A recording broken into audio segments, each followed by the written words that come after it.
Ole mole.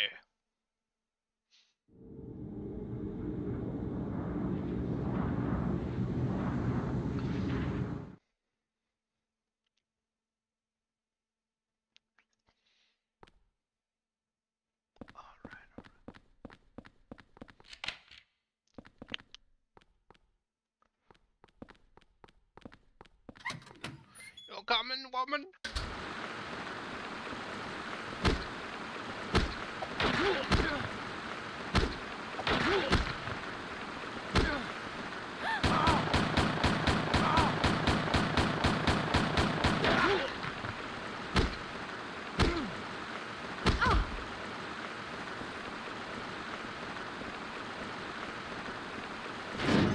What the fuck?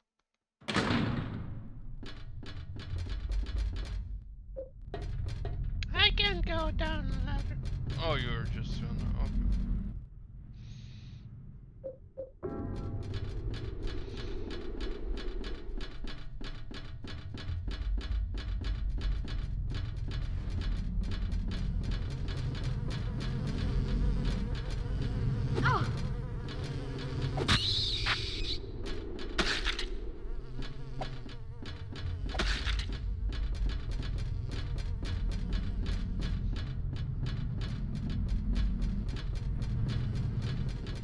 Don't.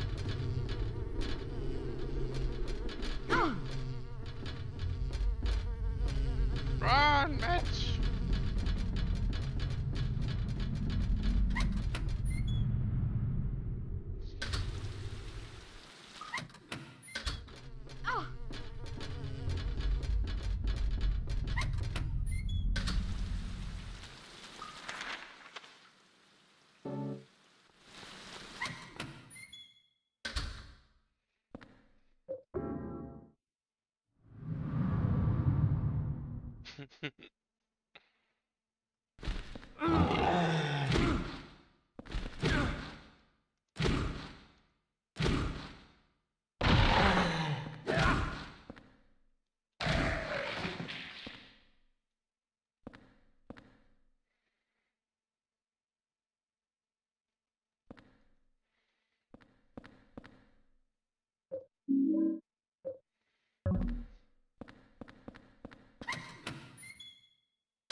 No!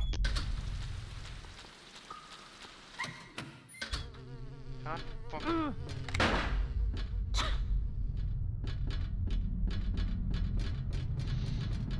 Run, bitch! He's chasing us!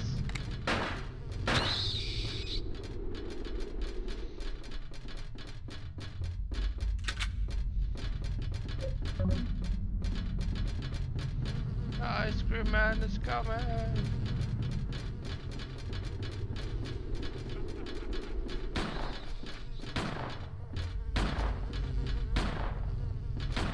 Move.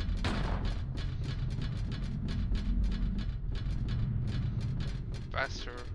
Must go faster.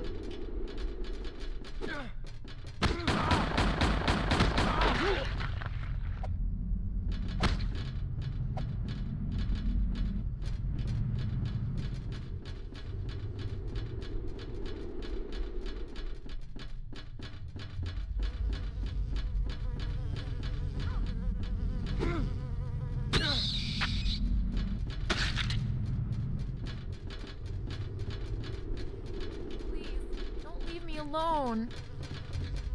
I'm not leaving you alone. There's a man with 2 guns.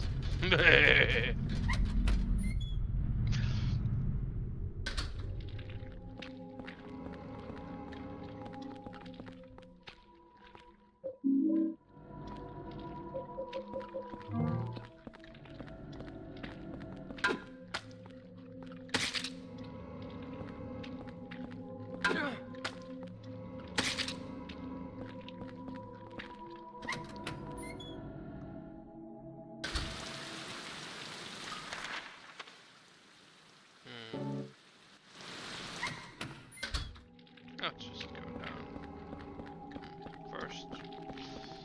No, let's go down first.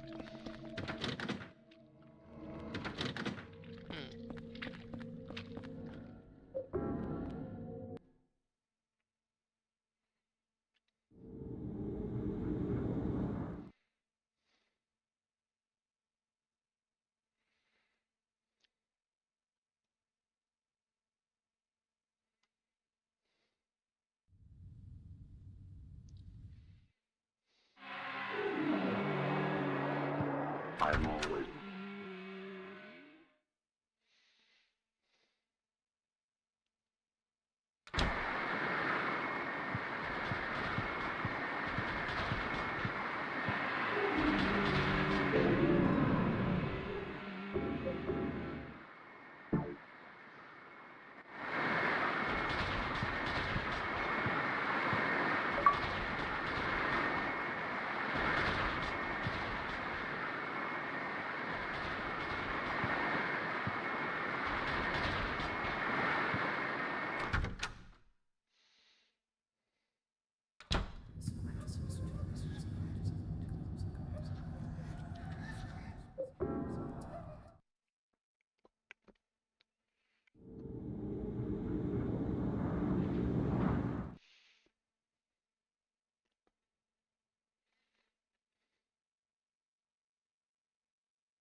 Scared.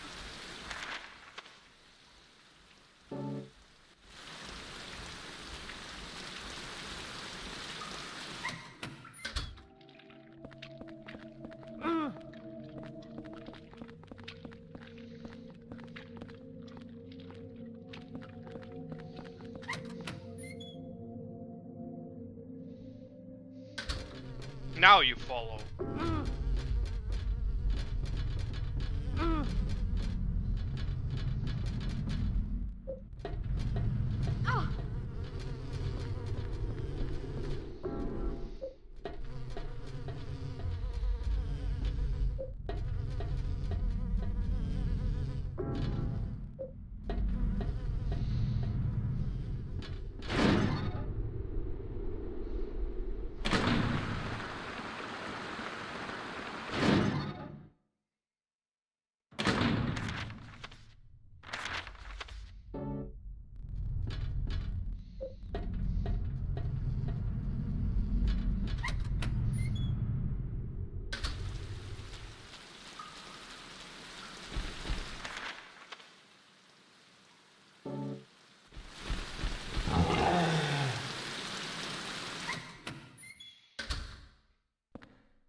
Interesting.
Can you just fucking use the ladder? Thank you.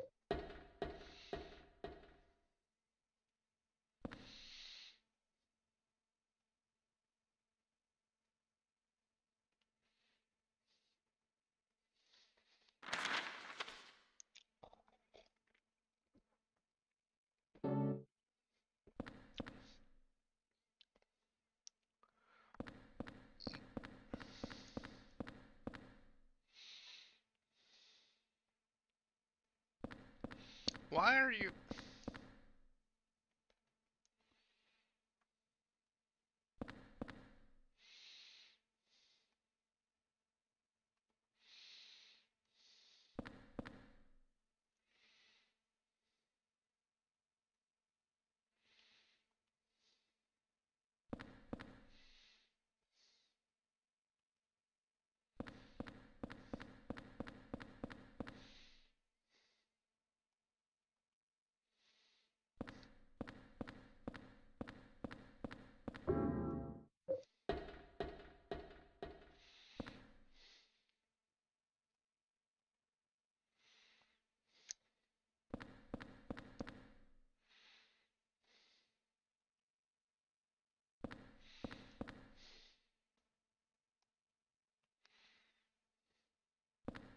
Uh-oh. Hmm.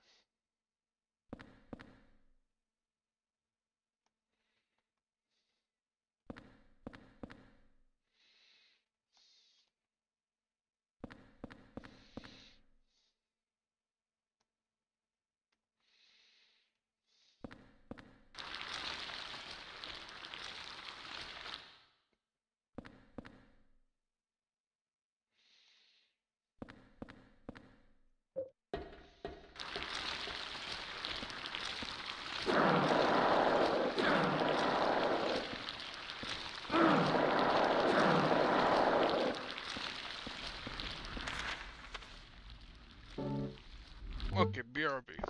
BRB.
on.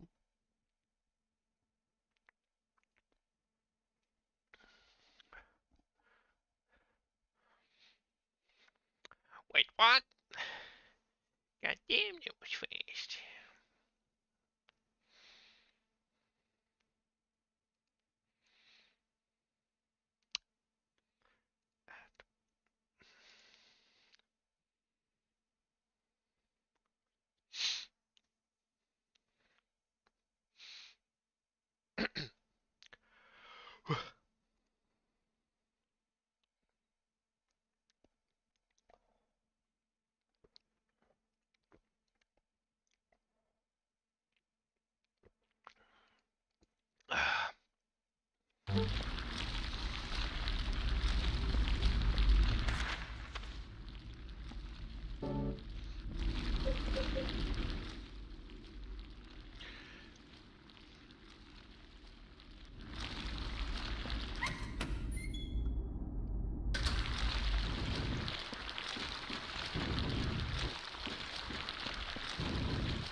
I see.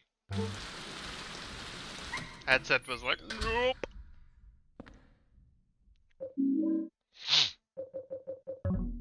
Let's use some bullets.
Wait a minute. The bathtub. Yes, yes, yes, yes, yes. The bathtub. That might be it.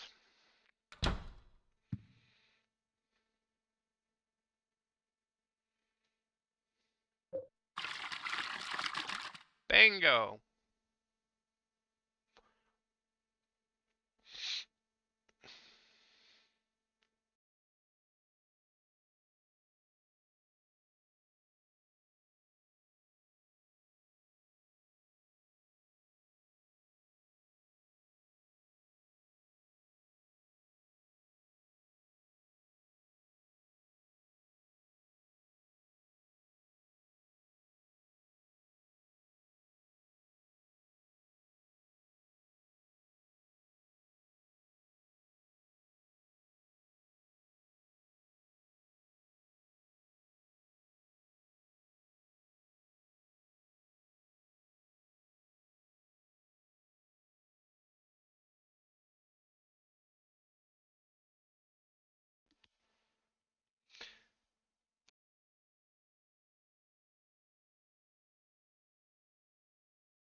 back?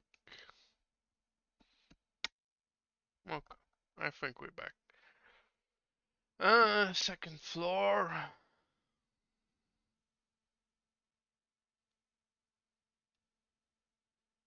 Something with black things in it.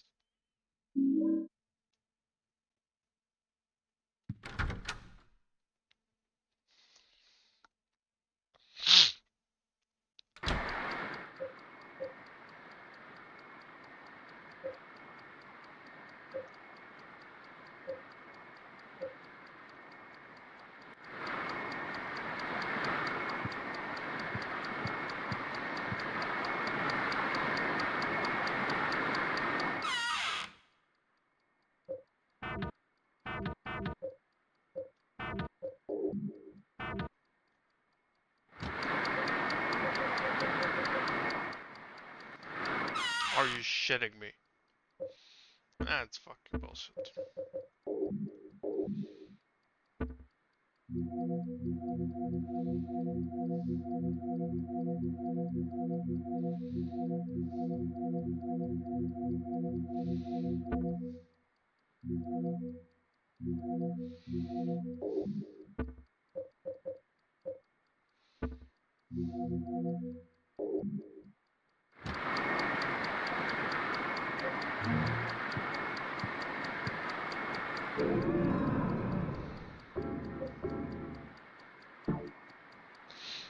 So I need to go to the second floor.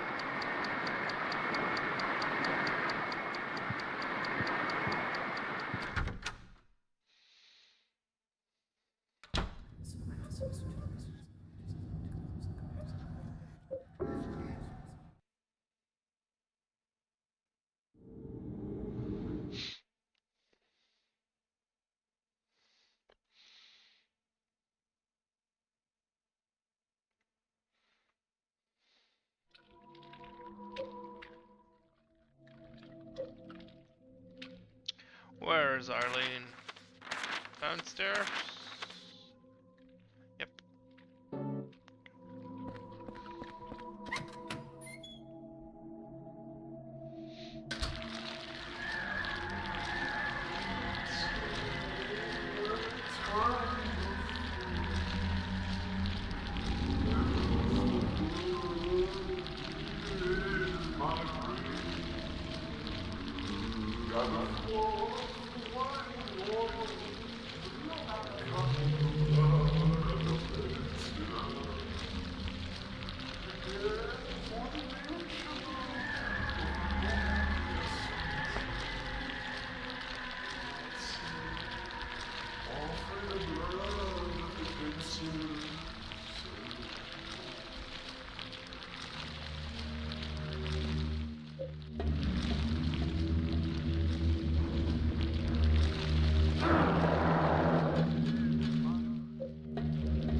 I'll come back for you.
Broken. Broken.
Bingo.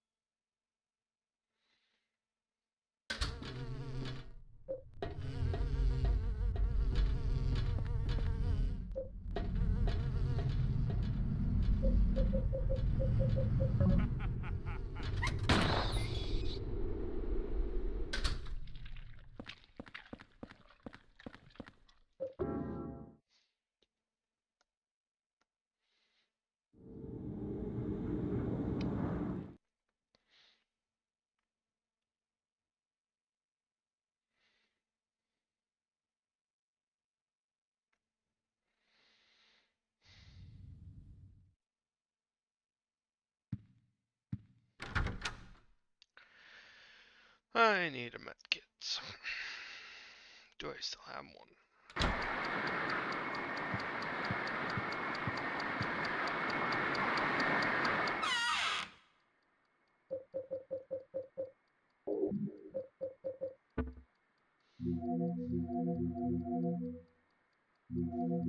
Really? That's all I have.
Have you ever seen the true face of Lock in Exile?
Wait, what?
Let's try that again, shall we?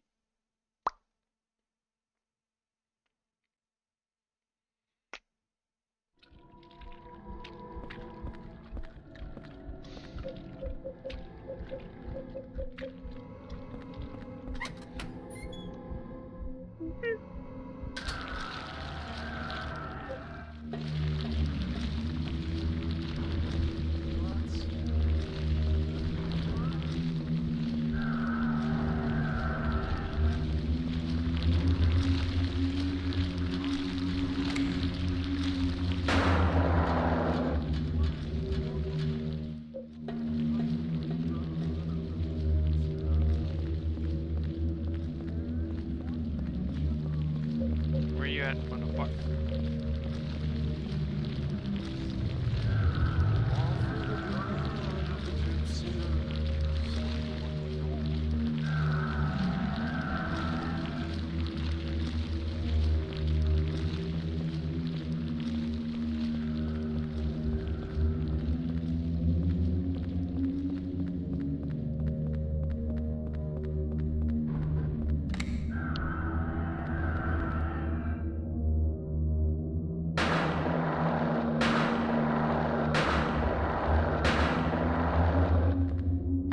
Whoops. That was a misclick.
Why are you running?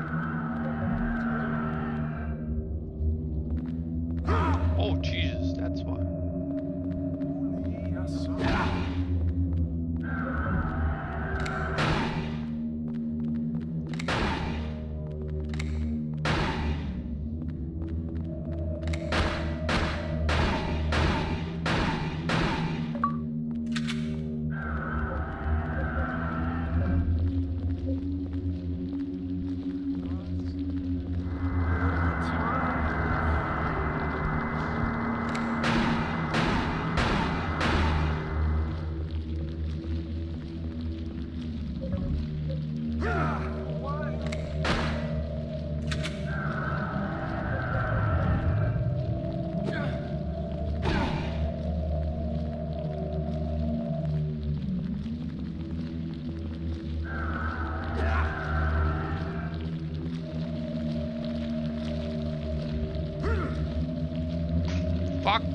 bullshit.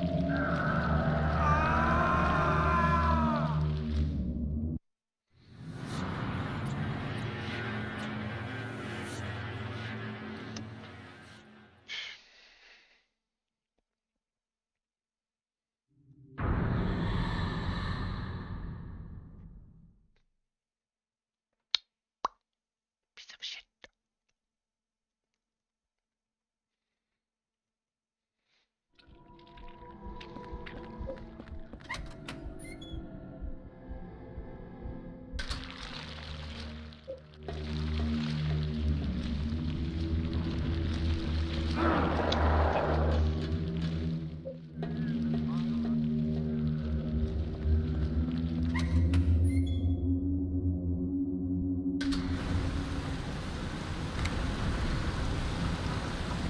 Where you at?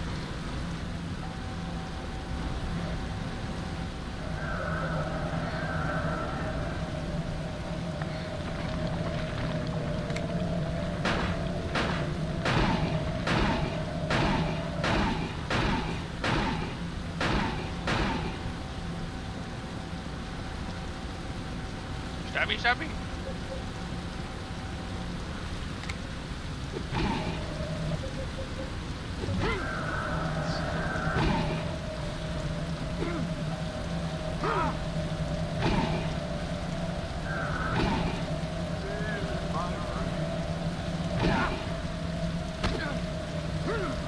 What the fuck is this bullshit?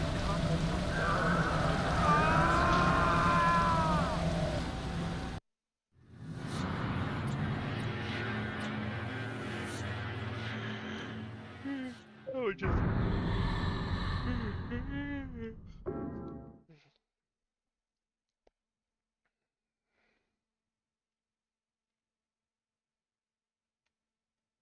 I may just use a health kit. Fuck it.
Come on.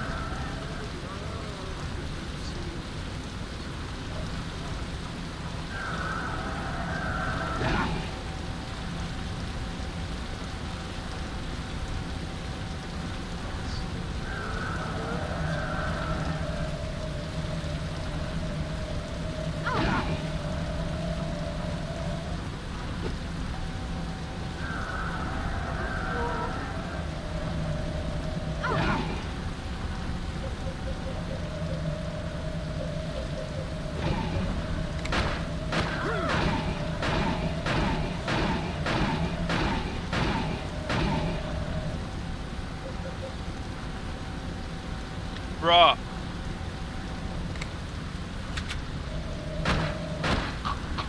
That's better. Stabby.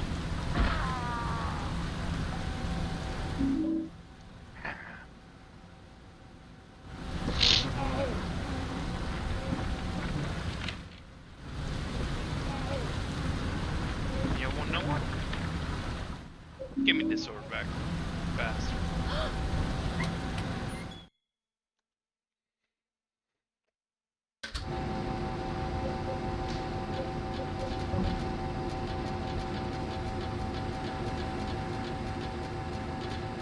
Oh, fuck me, those are a lot of mobs.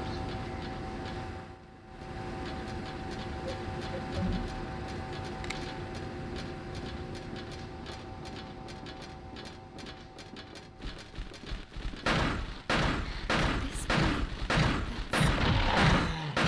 That's place where they keep all those kids.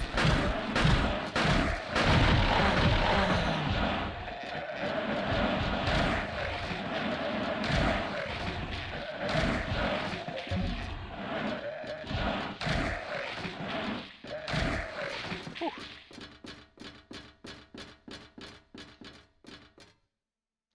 Henry, you're going too fast.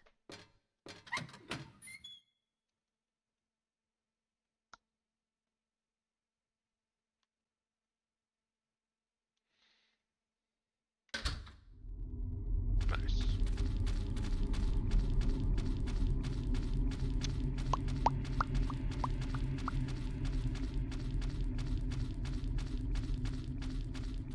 Am I going too fast again?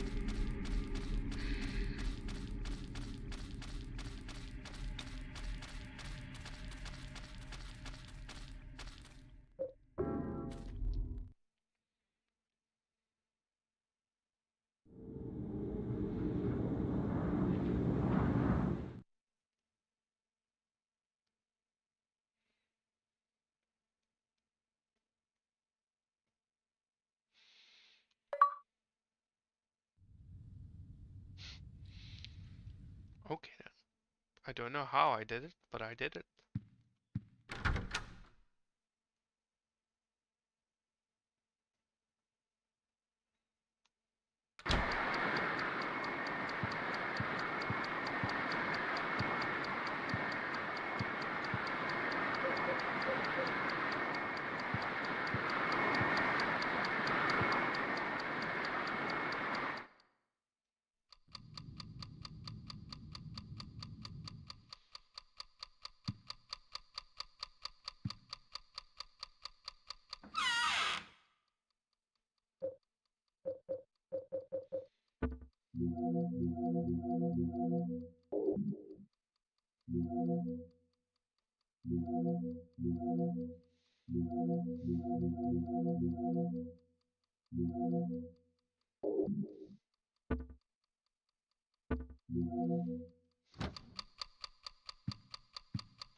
Fuck! BRB again.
That's better. Okay. Jeez. Oh, mein Arsch.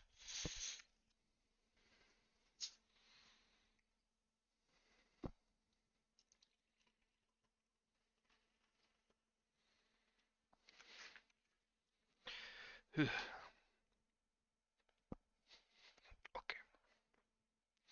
Back to it.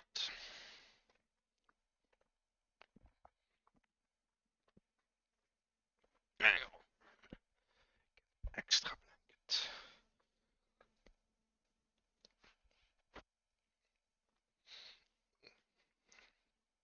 This is getting cold.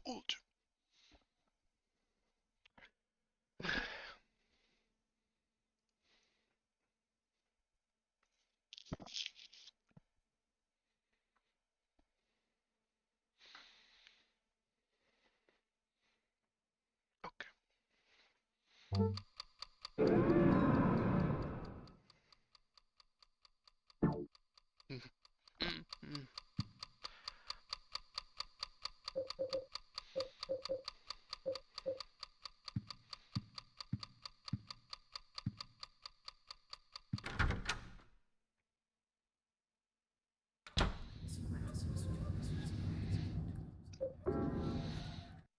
Holy moly.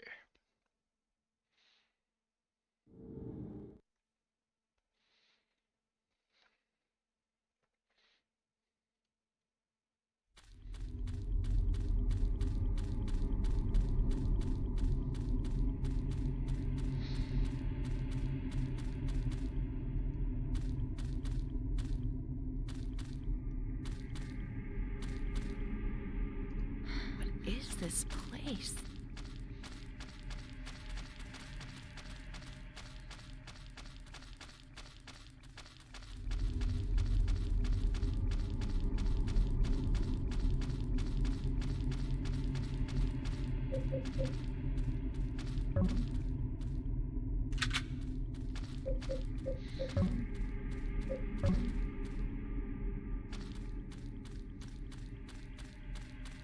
My leg.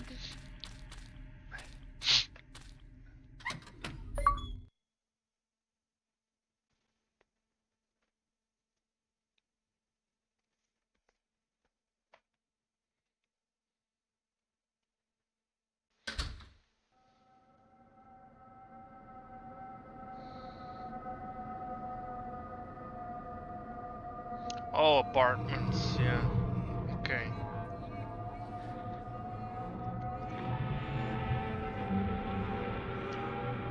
I forgot about that one. I thought it was a hospital next.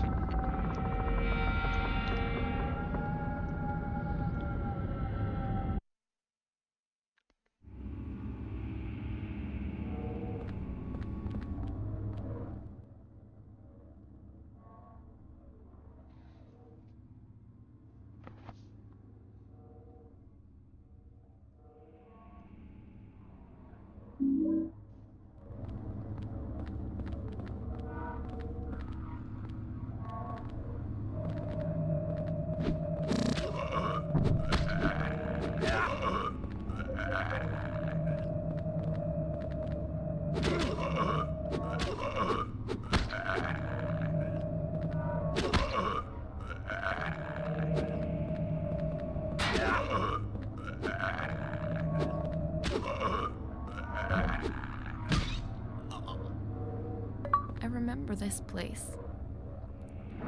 It looks a lot like downtown Ashfield. Oops.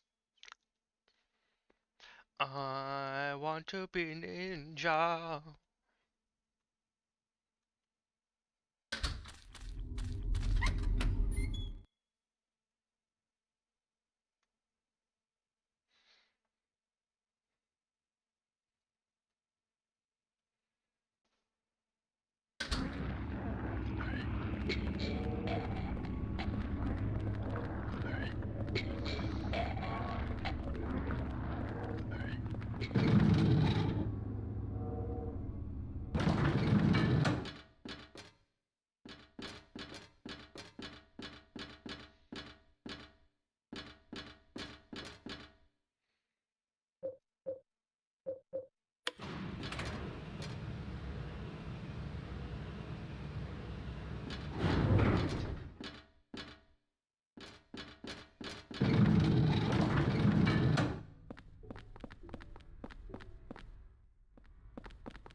Let's see.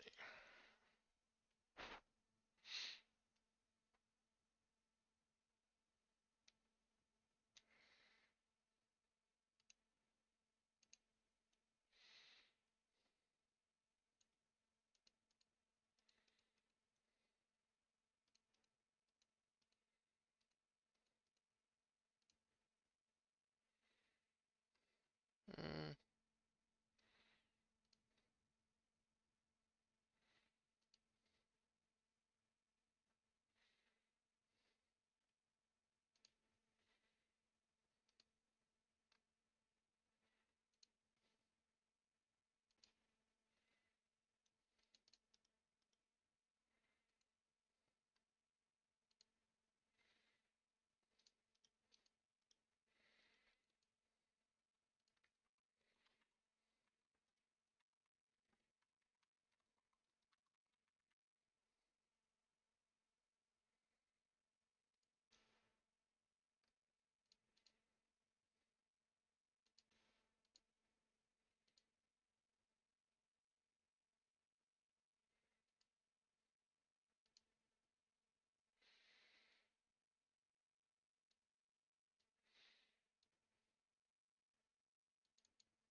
okay.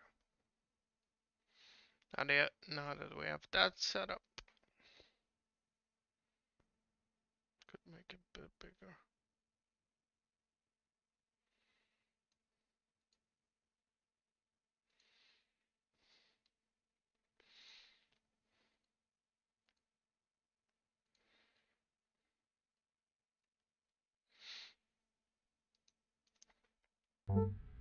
Are you okay?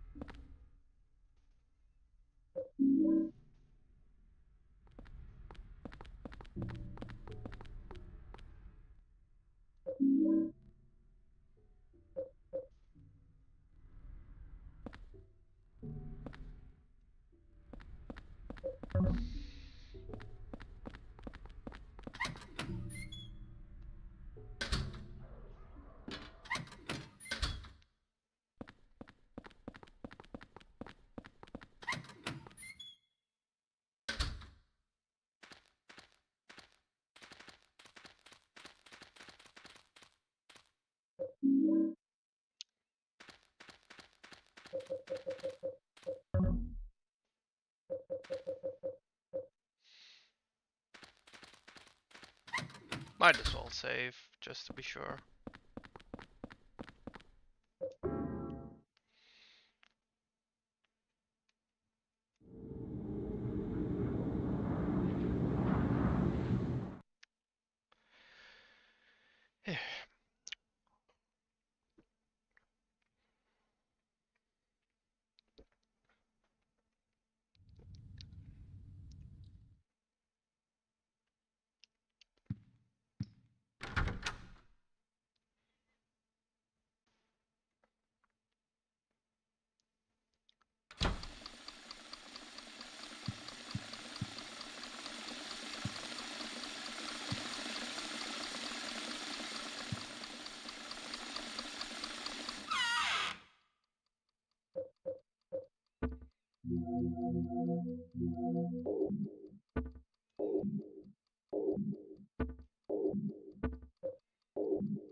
Fuck, building and then apartment. Really? Jesus. Oh, hello.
How did that miss?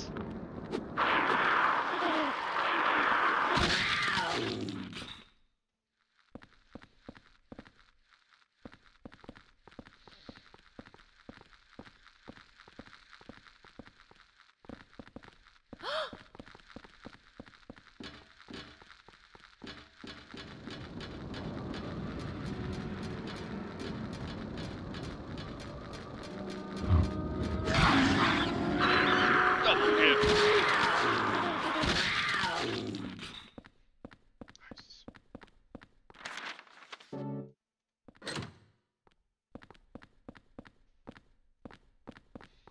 Daddy? Where's Daddy? The fuck are you talking about, Eileen?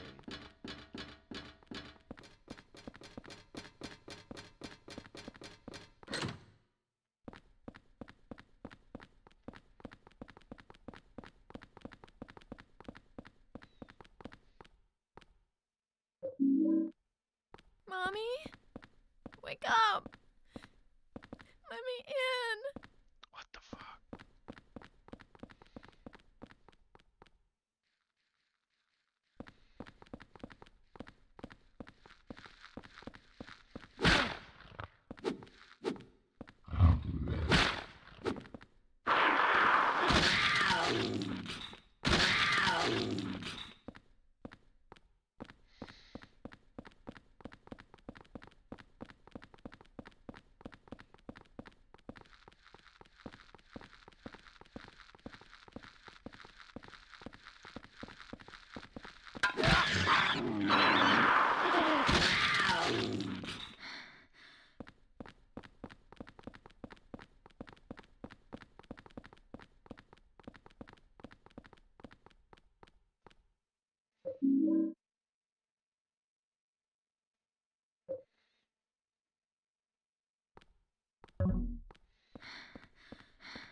So I went all this way for nothing. Well,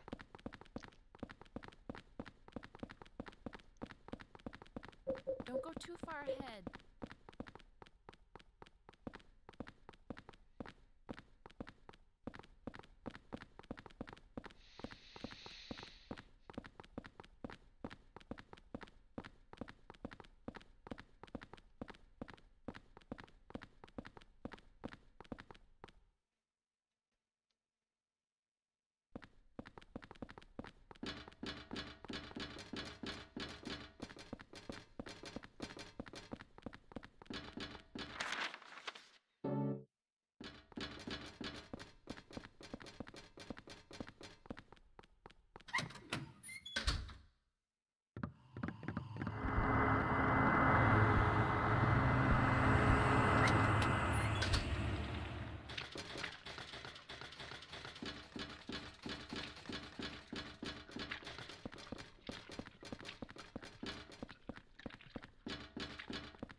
Considering the circumstances, I guess we're doing pretty good, huh?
Hold up.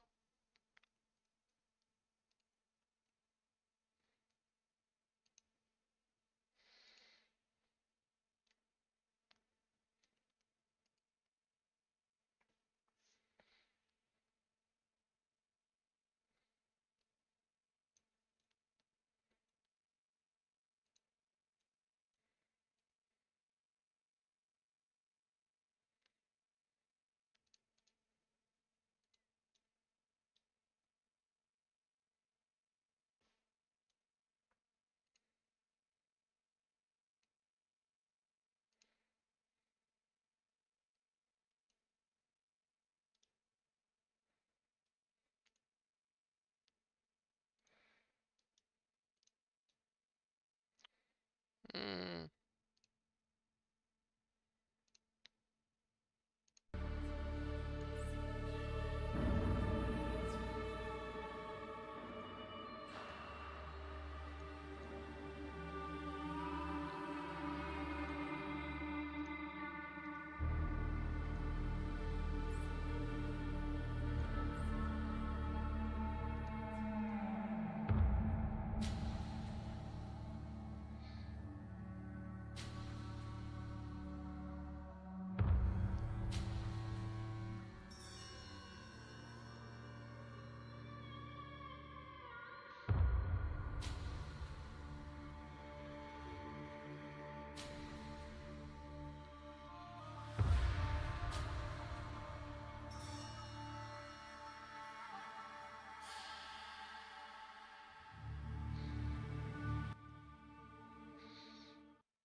Okay.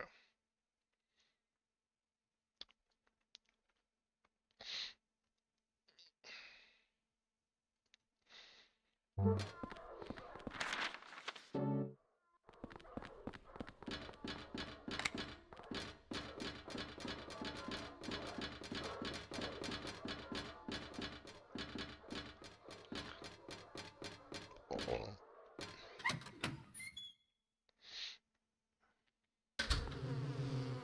Oh God, no.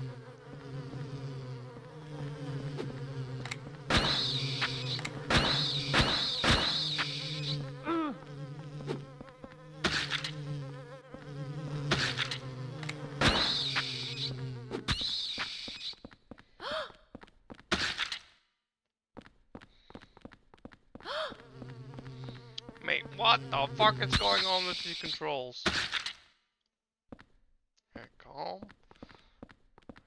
I need to move towards. Jesus fucking Christ!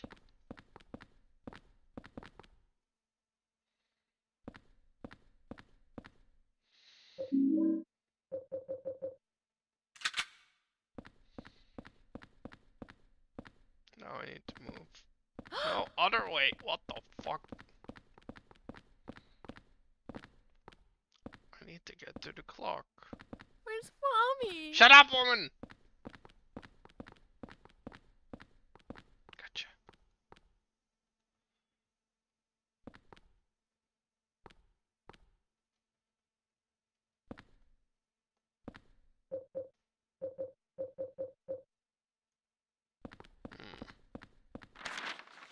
Hmm.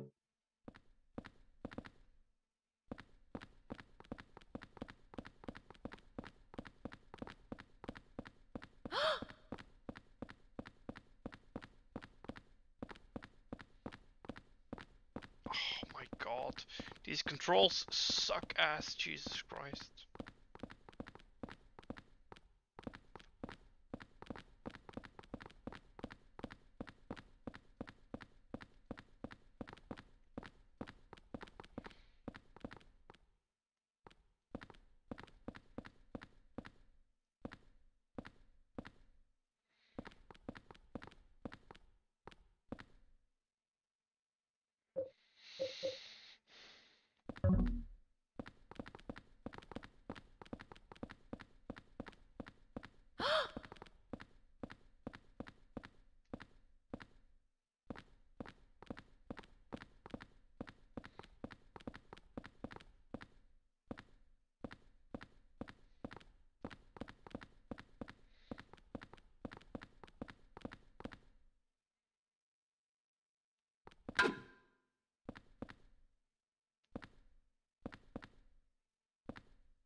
I do not understand.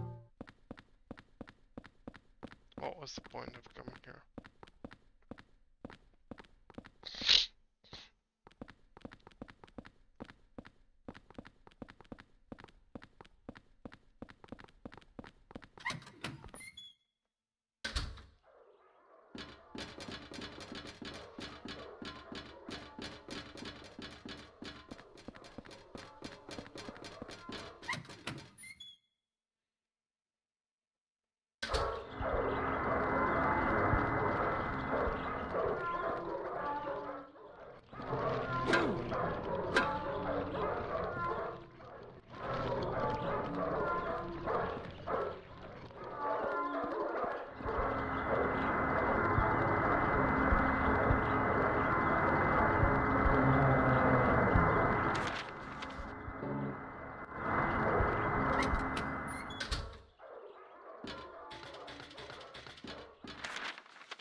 BRB.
Hello?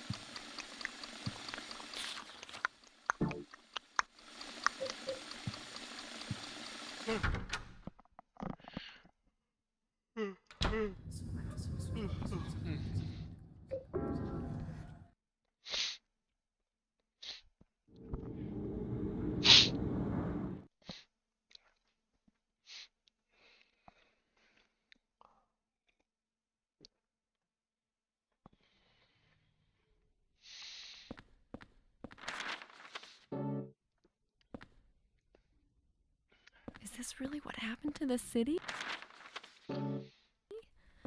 Were we just going... Both. I don't know.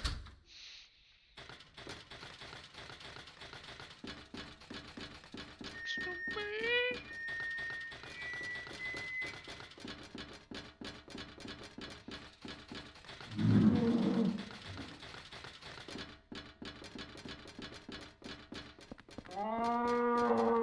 Henry Townsend.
Cutscene?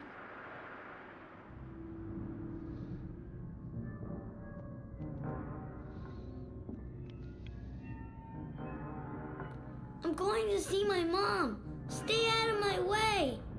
Who are you, anyway? My name's Walter. Walter Sullivan. It's time to complete the 21 sacraments. But that's my name. And what are the 21 sacraments? Don't worry. You'll know soon enough. Well, let's go and see Mother. Let me go, that hurts.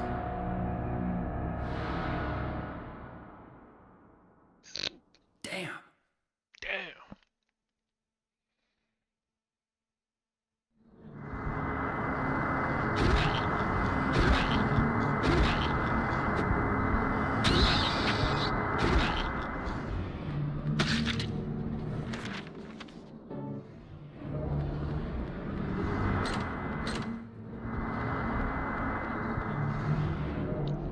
Mother.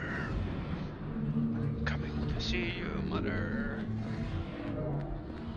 What are you, Sephiroth?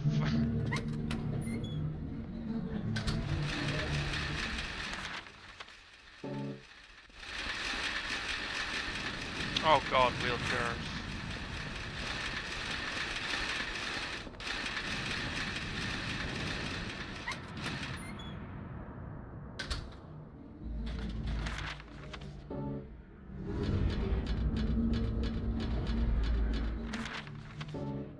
Yeah, I can.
Not again.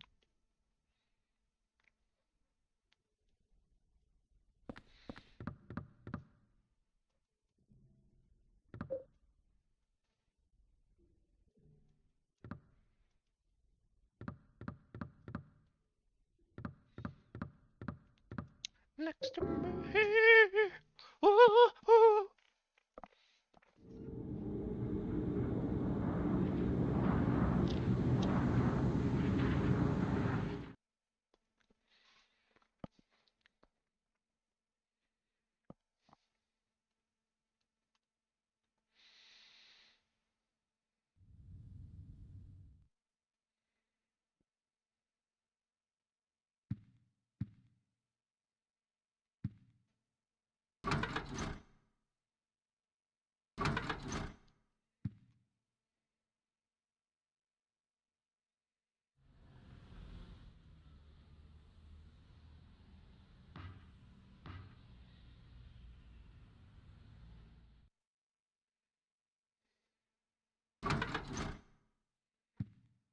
How do I know the new number then?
Hmm.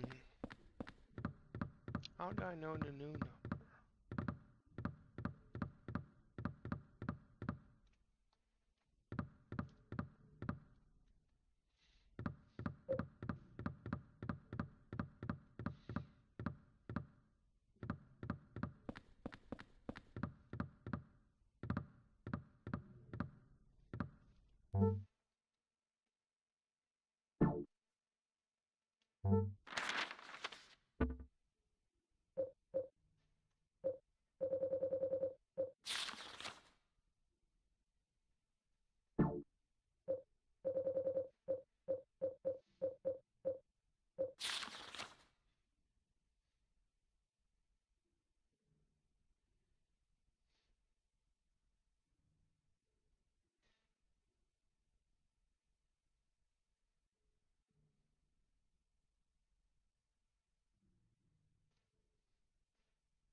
Goedenavond.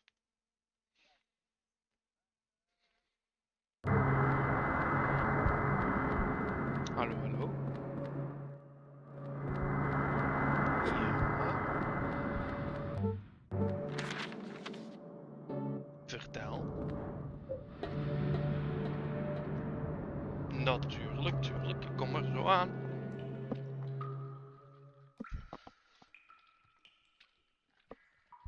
On my way. Bel het station gewoon, hè. Tot zo. No problem.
Ja. Hallo.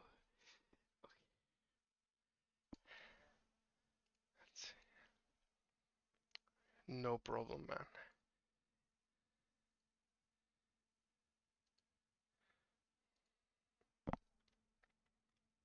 Hmm.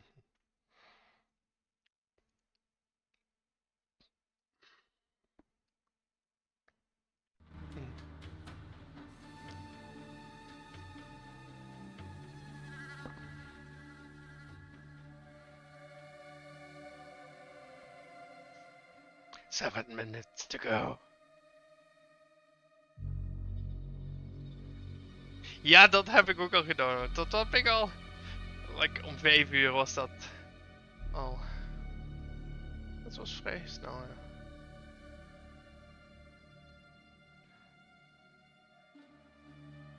Vraag me af hoe lang die stream gaat duren, though.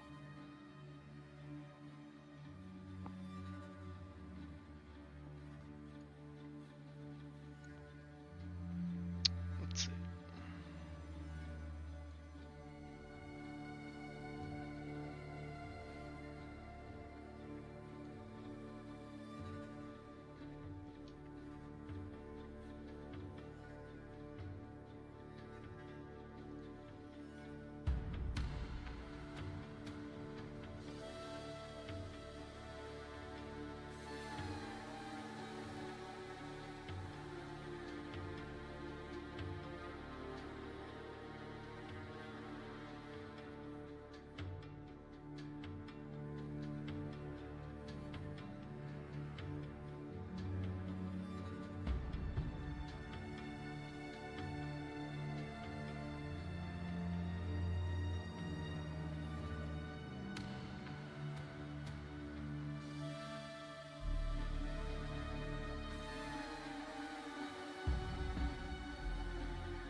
Okay, fair enough. I'll put myself into the.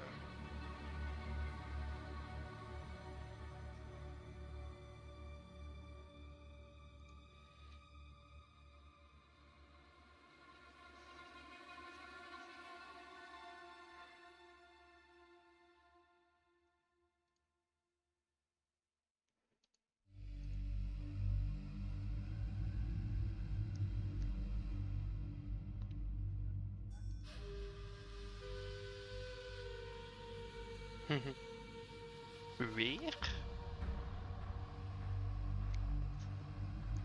Hmm.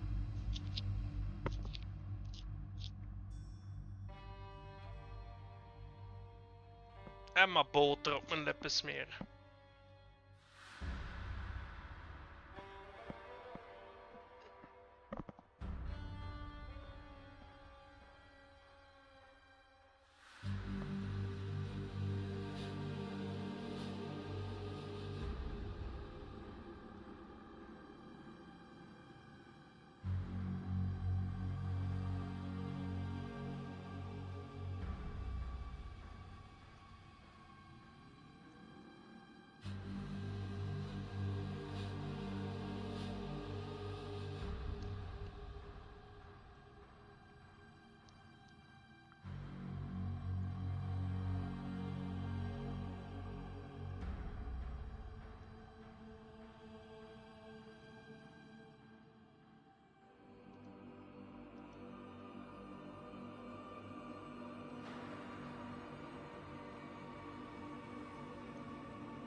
55 seconds.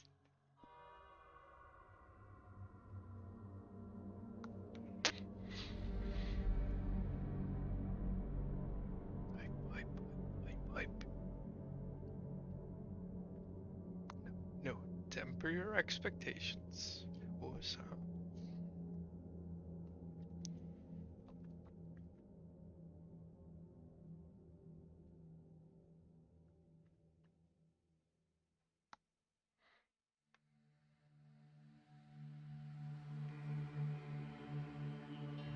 Wait, what?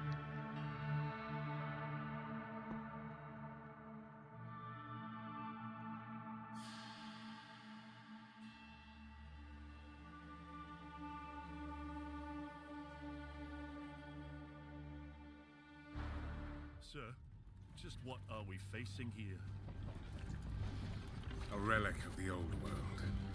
Ready your men, Captain. We will only get one chance. And remember, when you hear the whispers, call for help. Do not attack. When you hear the whispers, what do you think he was on about? It's Dorman, right? Yeah? Then Dorman, shut your damn mouth. Ugh, why do I always get stuck with these rookies? Hey, the kid's got a mean cleave. Give him a chance. Quiet.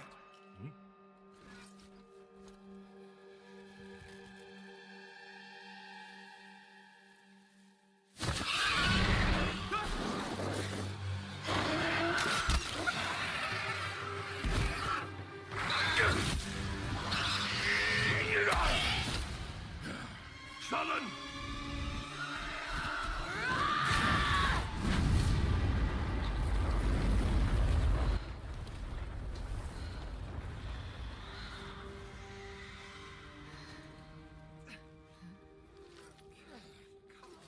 A mean cleave, eh, Captain?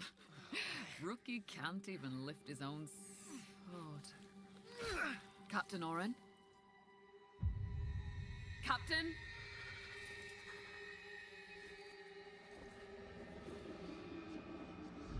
It's here.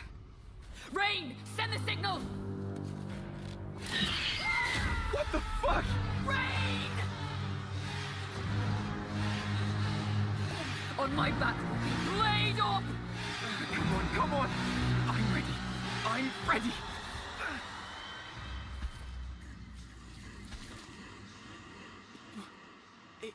It's a man. No, it's not.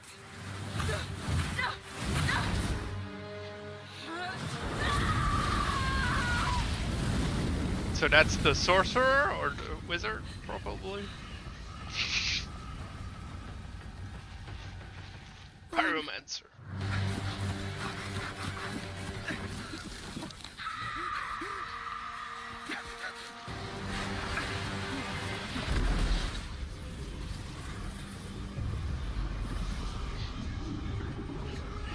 Holy shit. What is this cutscene? What the fuck?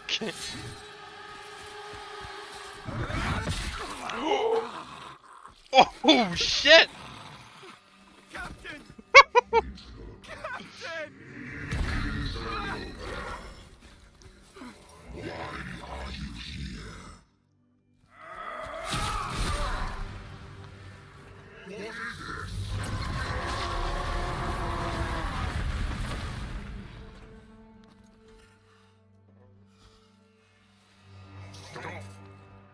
Humanity isn't ready.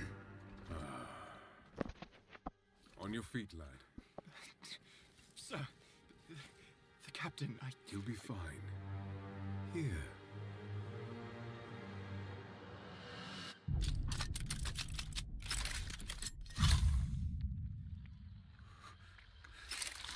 What the?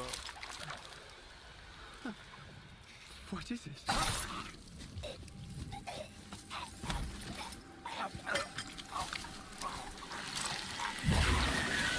Bruh, Diablo wishes it was this fucking gruesome. Get What the the body. fuck? Stop. Mortal. It can still be contained. You don't know what you have unleashed. Your kind no longer control this world. We cannot destroy your body, it's true. But you will watch as we destroy everything you have built. Bind him!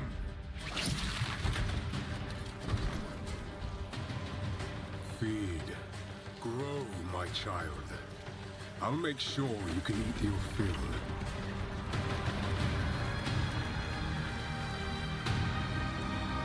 Holy fuck.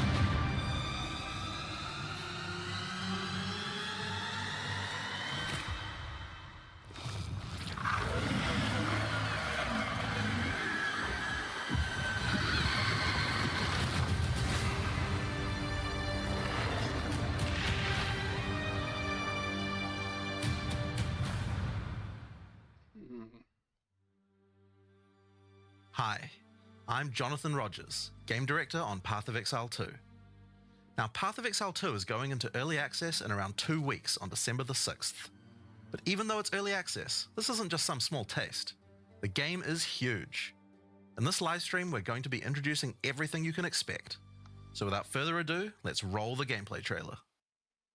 Existence is a thing of beauty, precious, but impermanent. My PC is gonna crash playing this. Jesus fucking Christ. Life and death are mortal enemies, and yet bound to one another. The continuation of life must be protected at all costs. Some have said my methods are brutal. To this, I say, there can be no salvation without sacrifice.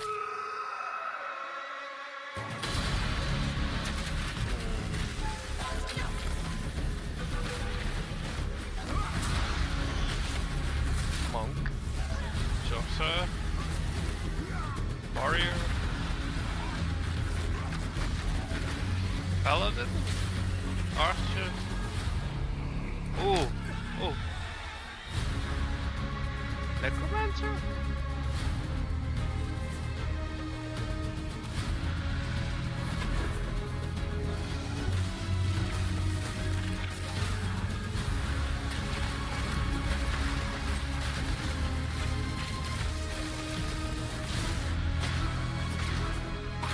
Oh, 2 weeks. Oh. We are faced with the end, and I will do what I must. Maps? No, are not. Yeah. Is that the new endgame?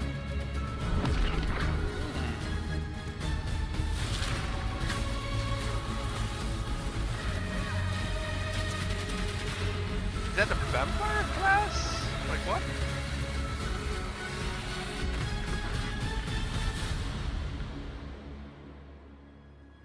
Those who obsess with death, let them soon be acquainted with it. Oh, the hands! Oh my god, you can do it. Now, as you just saw, even in early access, Path of Exile 2 is a big game. It's actually been 5 years since we announced POE2, and over that time we've revealed Only a lot. 5 years? But it's been Jesus. in bits and pieces. It's pretty hard to keep track of it all, so today we're going to do a full rundown of all the content that will be available at the start of early access. Classes, character progression systems, and for the first time, a full overview of the end game. This is going to be a big one, so get comfortable. For 20 years, Kijk niet dat dan Raycraft has dan been voor free vandaag from any gezegd. sources of This is corruption. gonna be a big But stream. the Count of Ogham, tempted by promises of power, intends to harness it once more. The dead are rising, monsters are mutating, and madness is spreading. Under the dark influence of corruption, the Count doles out sentences of death to any who would question him.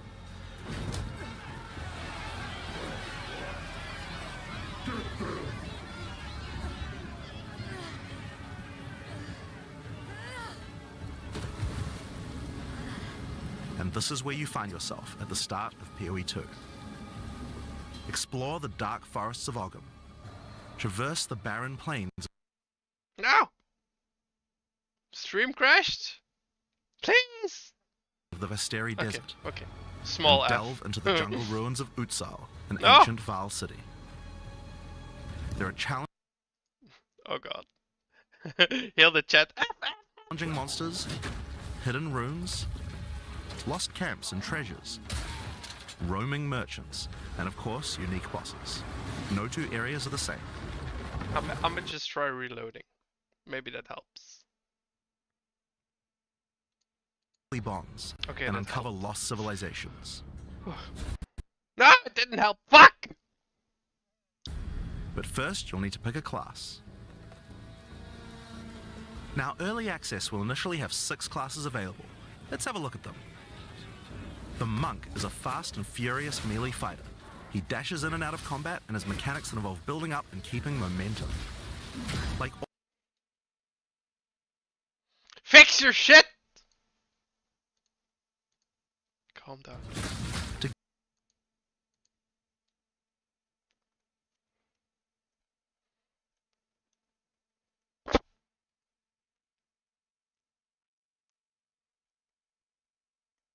Technical difficulties. Okay, thank God. I'm not the only one.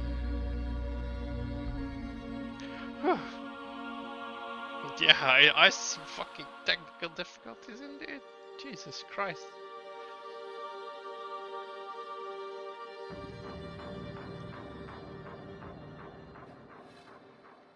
Even the smoke is lagging.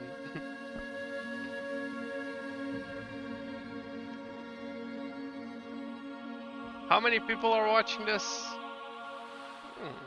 133k? 160? 170?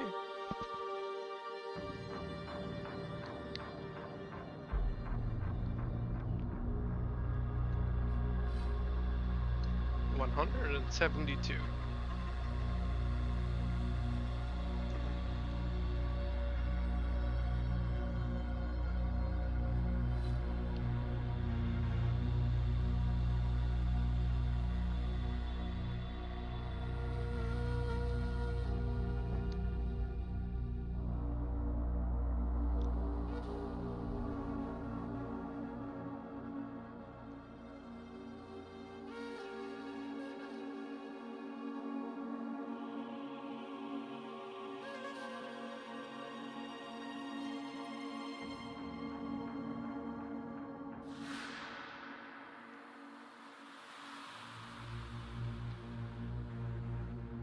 It started off so good.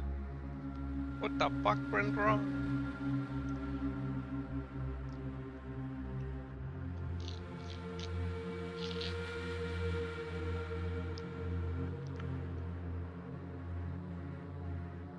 Why is everyone subscribing?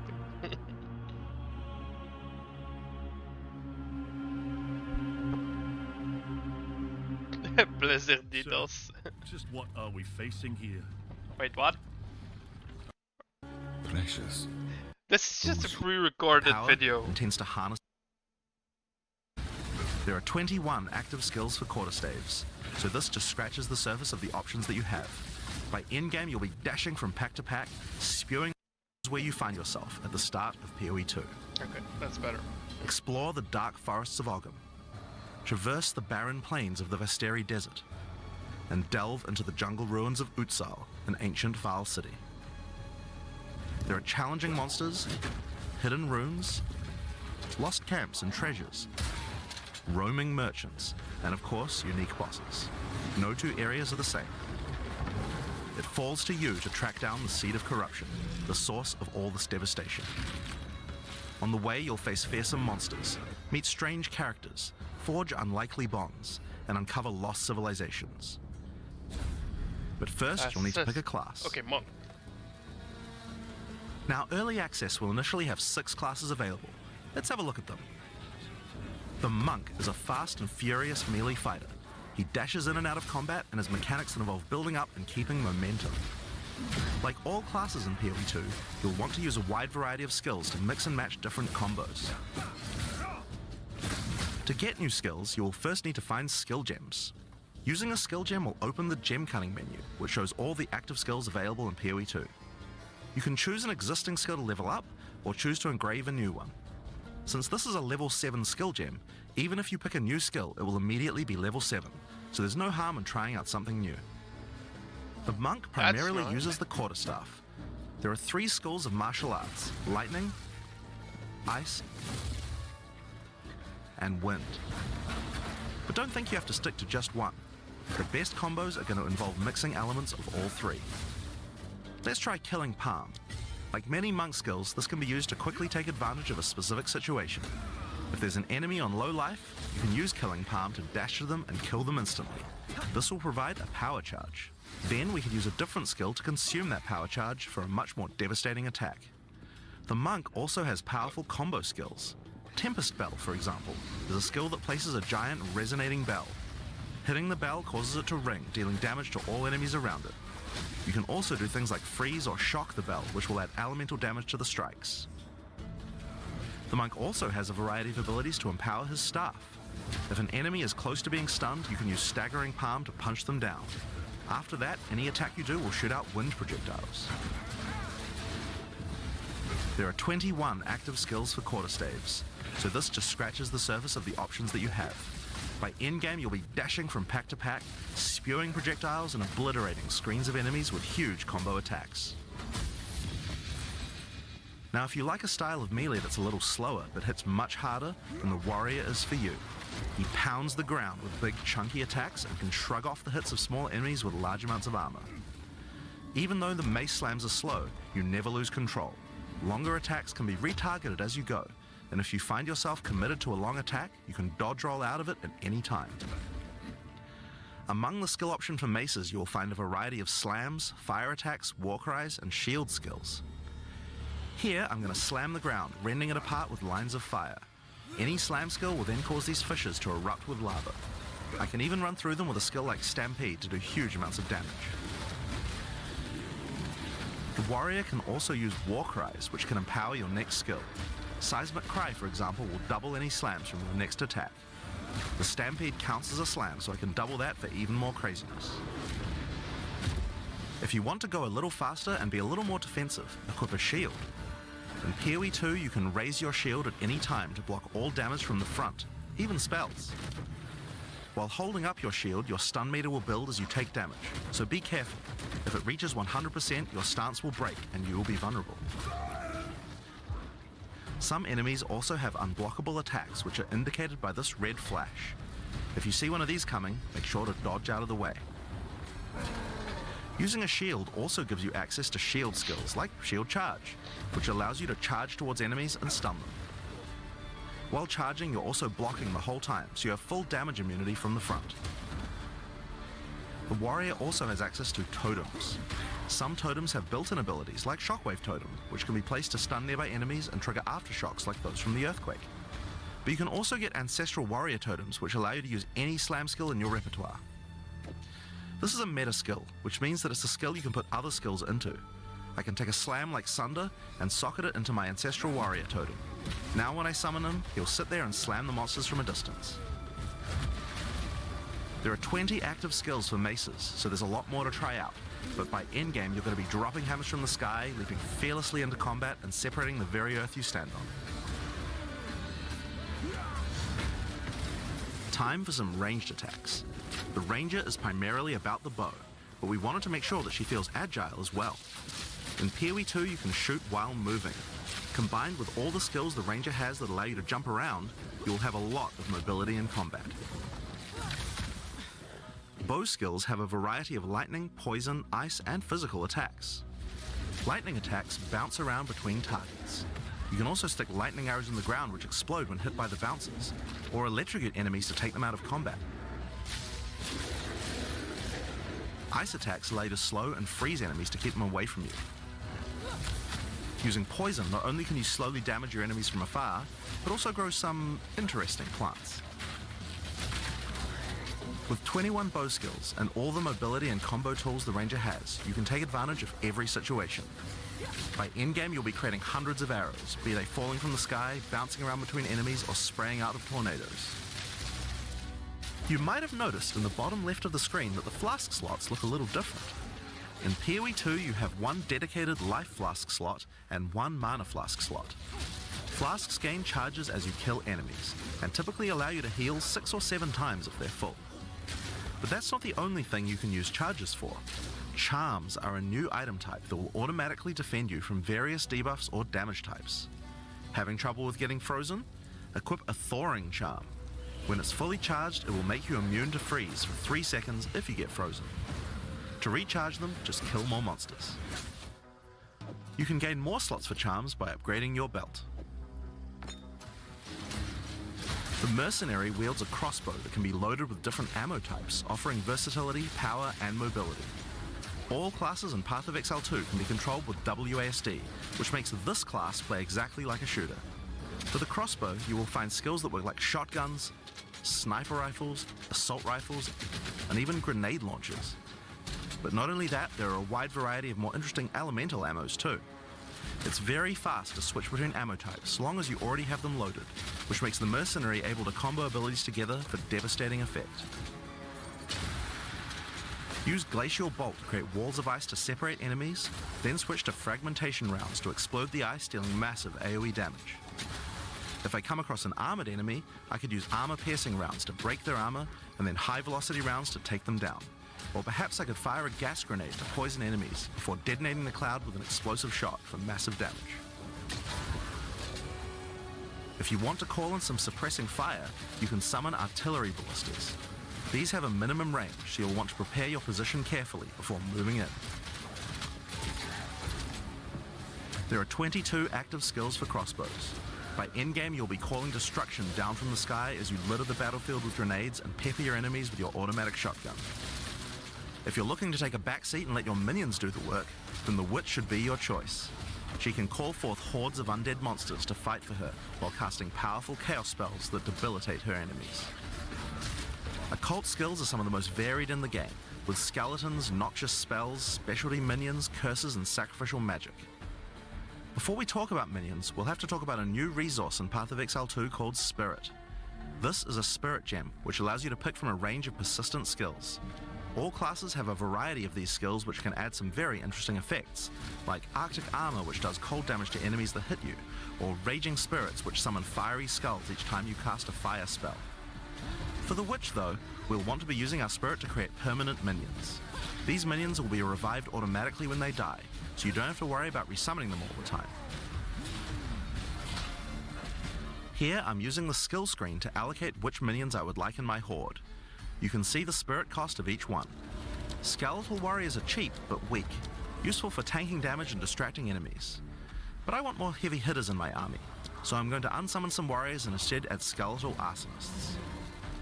Permanent minions come with special active abilities called command skills. You can order these guys to detonate your own minions for even more damage and area of effect. If you want a bigger army, you'll need a scepter. This new weapon type is imbued with even more spirit, allowing you to summon even more friends. And if you want an even bigger army than that, you can take advantage of corpses to summon true hordes of minions. But what can a witch do while her army is at work? Well, she has a range of chaos spells to spread disease amongst your enemies, or bone skills to impale them. Or, you could curse them to make them weaker so your horde can take them down. There are 25 active occult skills. By the endgame, you'll be the leader of a fearsome army of the dead, consuming everything in its path. The sorceress bends the elements to her will, using them to unleash devastation on her foes. This classic spellcaster weaves a flurry of elemental magic from afar. The elemental skills have everything you might expect and more. Fireballs, icy explosions, lightning storms, you get the idea. Oh, there Each better spell be is a unique and has fucking many different druid ways to class. build and combo with others, even between different elements. For example, Flame Wall conjures a burning line that not only damages enemies, but also empowers all projectiles that pass through it. If you place a wall and fire lightning sparks through it, they'll gain extra fire damage. It's a good idea to take advantage of the ability to automatically swap weapons when you use certain skills. Having a special staff with bonuses to fire skills and another with bonuses to lightning skills can really power up a combo like this. The sorceress can also take advantage of powerful trigger gems. For example, you could grab the Cast and Ignite gem and use it with Firestorm. As you ignite enemies, a counter will go up in the top left corner. When it's full, a firestorm will automatically be cast at the enemy that was ignited. There are 25 active elemental skills. By endgame, you'll be firing off projectiles left and right as you rain down elemental storms on your foes. Now, those are the characters that will be available at the start of early access, but we will be adding 6 more character classes with just as many skills and options as these. There's a lot more to come. There's one more important thing to mention about skills. Even though we talk about them as belong to each class, in reality there are no restrictions. You can use all these skills on any class so long as you have the attributes. For example, a poison ranger might want to try out using occult curses to increase her poison damage, or a monk might want to trigger elemental ice walls to use with his glacial cascade combo. The possibilities for cross-class combos are practically unlimited. We're looking forward to what kind of things you guys might find. Now, Path of Exile is a game known for build customization, and we haven't even scratched the surface of what is possible yet. So let's talk about support gems. Path of Exile 2 has a system of support gems that can be combined with your active skills to dramatically change the way they work. If you find a support gem, then right-clicking it will open up this screen. Here you will find a variety of recommended support gems for each of your skills that you can pick between. For example, this is a multiple projectiles support gem and can be used to add multiple projectiles to any skill. Normally when you fire a grenade it'll look like this. But if we add multiple projectiles, then you get 3 of them. Once you have the gem, you can also freely move it between any of the skills on your character. If you want to have a multi-shot sniper rifle instead, then simply move the gem over to your high velocity round skill. Generally speaking, if it sounds like a support gem should work with a skill, then it will work. So it's a good idea to experiment. Note that you can only have one of each support gem on your character, so you'll want to think carefully about which supports can be used best with each skill for maximum damage. Now, if you want to stick to the recommendations, you should have a perfectly good time. But if you want to experiment a bit more, then uncheck that recommended button and you can see the full list of supports that will work with your skill. There are hundreds of support gems to choose from, and even we don't know the results of all the possible ways these can interact. Each skill can have up to 5 supports socketed into it, and if you're clever, you can come up with some pretty interesting ideas. Now all of this is just scratching the surface. You can make frost vortexes, break people's armor, make minions explode, make skills repeat, make enemies set each other on fire, cull enemies or pin them to the ground. Supports let you drastically change the behavior of your skills and create your own unique build, or at least follow someone's OP build guide. So, speaking of builds, let's talk about one of the most iconic Path of Exile systems, the passive skill tree. Yes, it's huge. There are over 1,500 nodes on there. Now a lot of people open the tree and can get a little intimidated at first, but try not to be scared. There are lots of options, but at its core, it's pretty simple. Each level you get 1 point to put into the tree. Each class starts at a different location, but they all share the same tree. Around your section of the tree, you'll find relevant bonuses for your character. You should be safe in the knowledge that there aren't many wrong choices here. Almost all the starting nodes will be useful for your character in some way. But if you do happen to make a choice you regret, you'll be able to respec any nodes you've taken by spending a little bit of gold.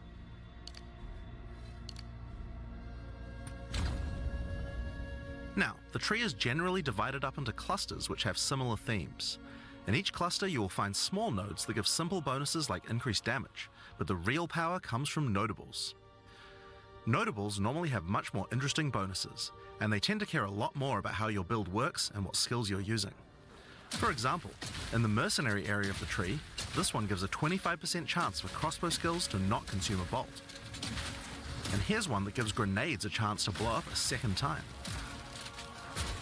This one gives a chance for projectiles to rebound off terrain, as well as giving you some pierce chance to make that more likely. Note that even though this is in the mercenary section, this would work with projectiles from all classes, so there are often reasons to go to different areas of the tree. In order to get between these clusters, you will generally have to allocate nodes in the attribute highways. Attribute nodes allow you to pick which attribute you would like to use, so it's very easy to get points for any attribute that your gear might need. You can change which attribute these nodes give you for half price at the respec vendor. In addition to notables, you will also find even larger passives called keystones.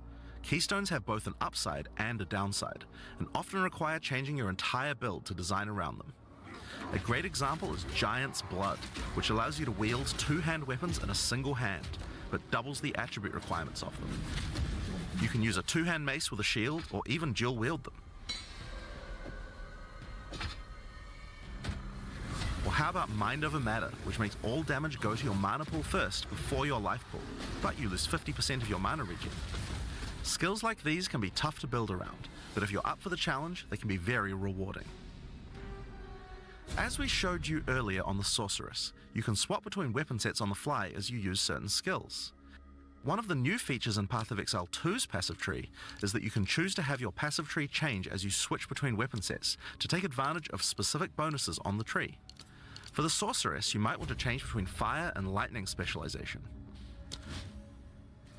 Or you could switch between one-hand and a two-hand setup in order to be able to block boss attacks while following up with heavy hits from your bigger mace. Or perhaps you could have a full curse setup on your witch to debuff enemies before switching to a chaos degen build for maximum damage. If you want to stick with just one weapon set, you can just use these specialization points as bonus points to invest however you like, but creative players will find plenty of opportunities with this system. You can get weapon specialization points throughout the campaign from optional bosses and quests.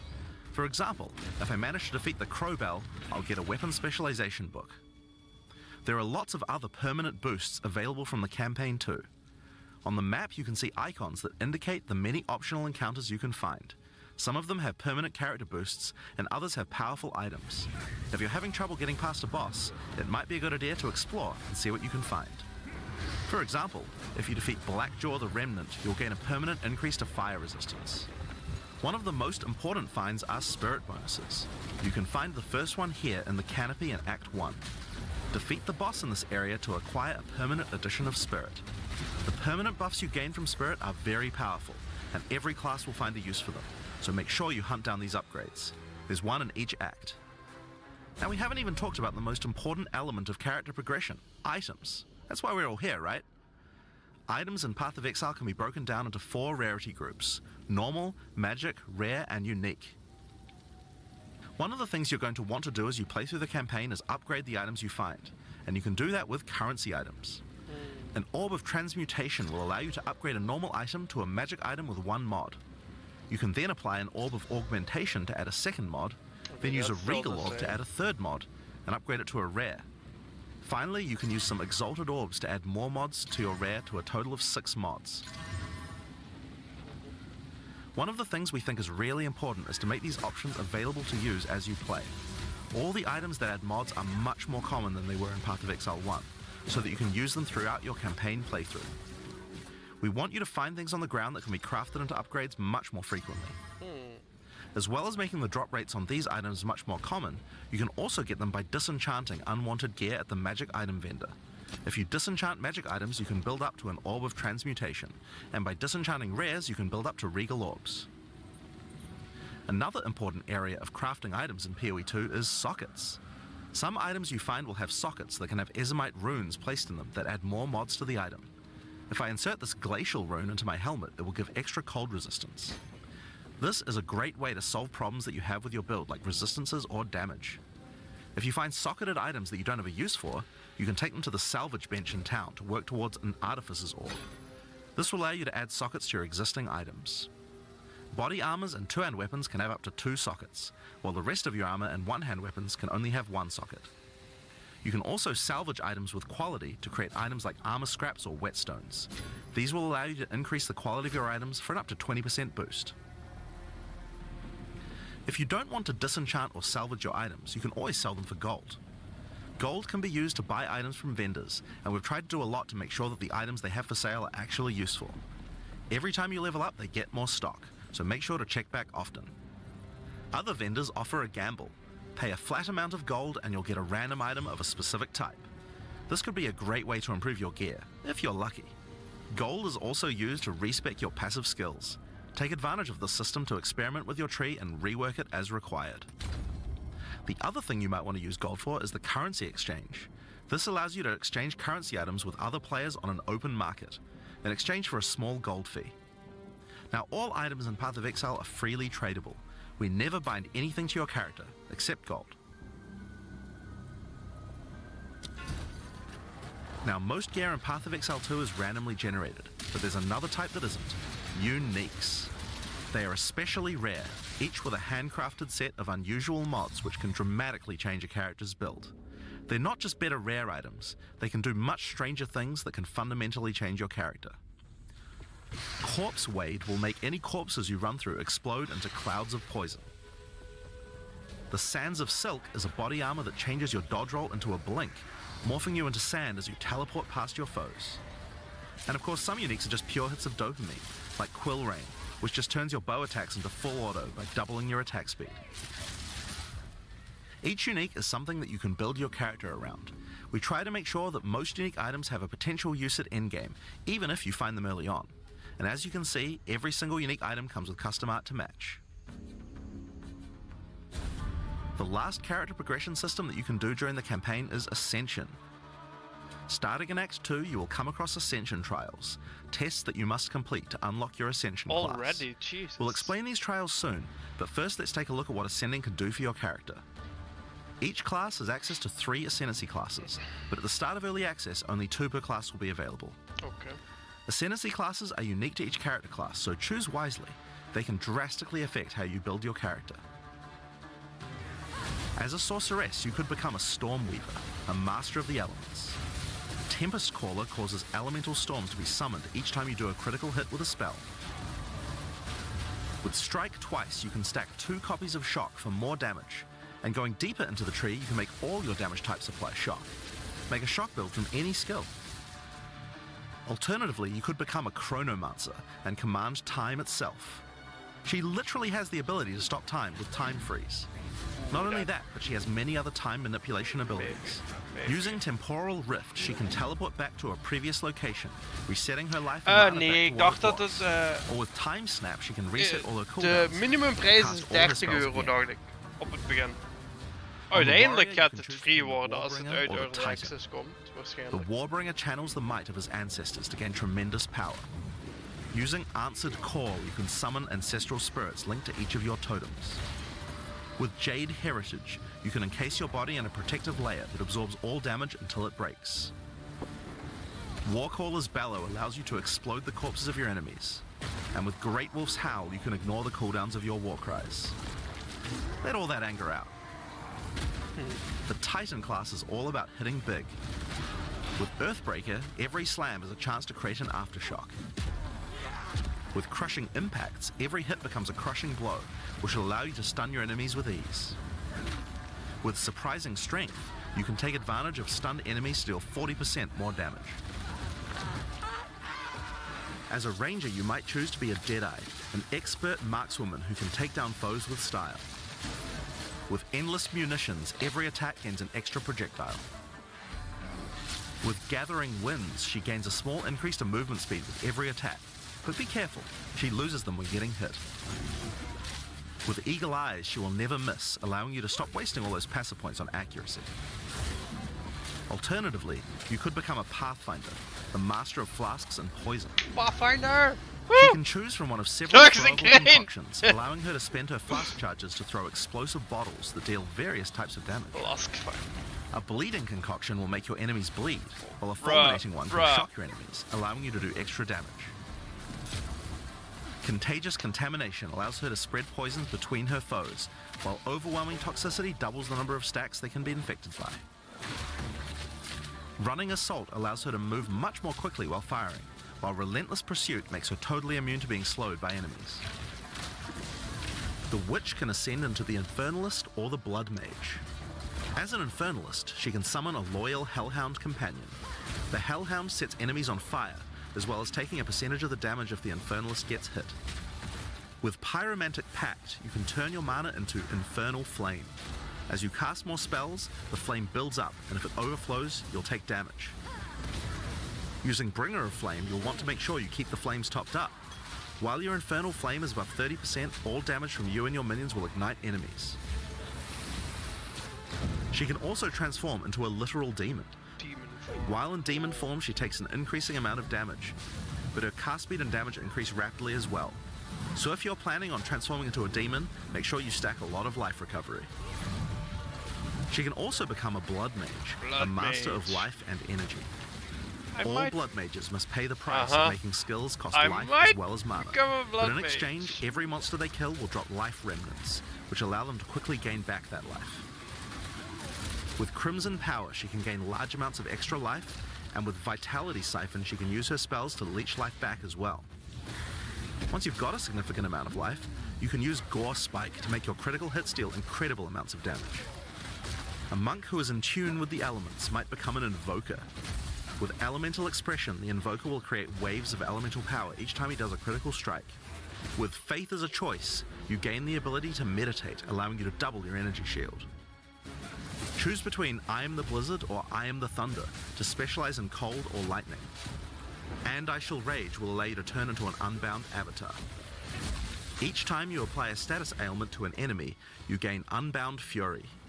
When you have enough, transform into an avatar to deal way more damage and inflict even more elemental ailments. Some monks choose to reach into the darkness instead. The Acolyte of Chayula can exchange their mastery of spirit for darkness, a resource that can be utilized to both absorb and deal damage. The Shroud of Darkness will protect you from all damage incoming, but if you take Grasp of the Void, you will deal extra chaos damage from all the darkness you have. Their Dark Pact offers greatly increased resistances to chaos damage and can allow their mana leech to not only happen instantly, but apply to their energy shield as well. Another node you can take is Waking Dream, which allows you to see into the domain of the Breach Demons. There you will see the Flames of Chayula that can be taken to gain life, mana, and damage. The Mercenary has a job to do, but which job suits you? You might choose to become a Witch Hunter. Obsessive Rituals will give you a sorcery ward, allowing you to defend yourself against elemental hits in exchange for less defense against attacks. With Zealous Inquisition, your enemies have a 10% chance to explode on death. The chance is doubled against demons and undead. With Judge, Jury, and Executioner, your initial hit against enemies can deal up to 30% of their life and damage, if you're lucky. This is great for hunting powerful bosses. And with Witchbane, you can break your enemy's concentration, preventing them from casting spells as often as they would usually do. You could also choose to become a Gemling Legionnaire, enhancing your abilities by embedding gems directly in your flesh. Integrated Efficiency will give you extra skill slots. Thermatological Infusion gives you extra maximum resistances as you socket more and more support gems.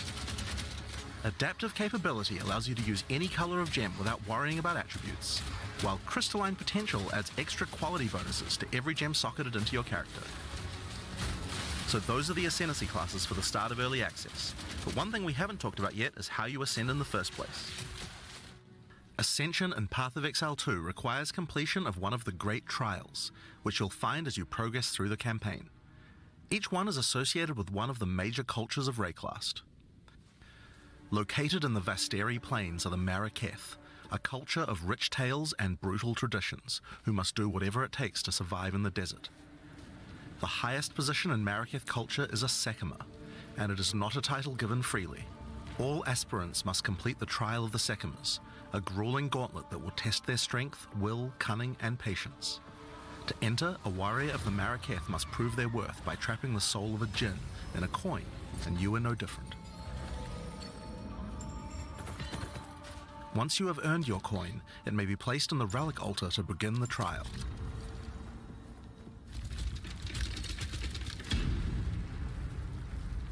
In the Trial of the Sekimas, each room has its own challenges to overcome.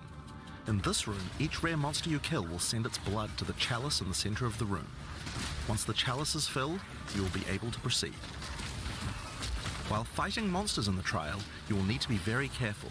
Each hit will not only hurt you, but will damage your honor.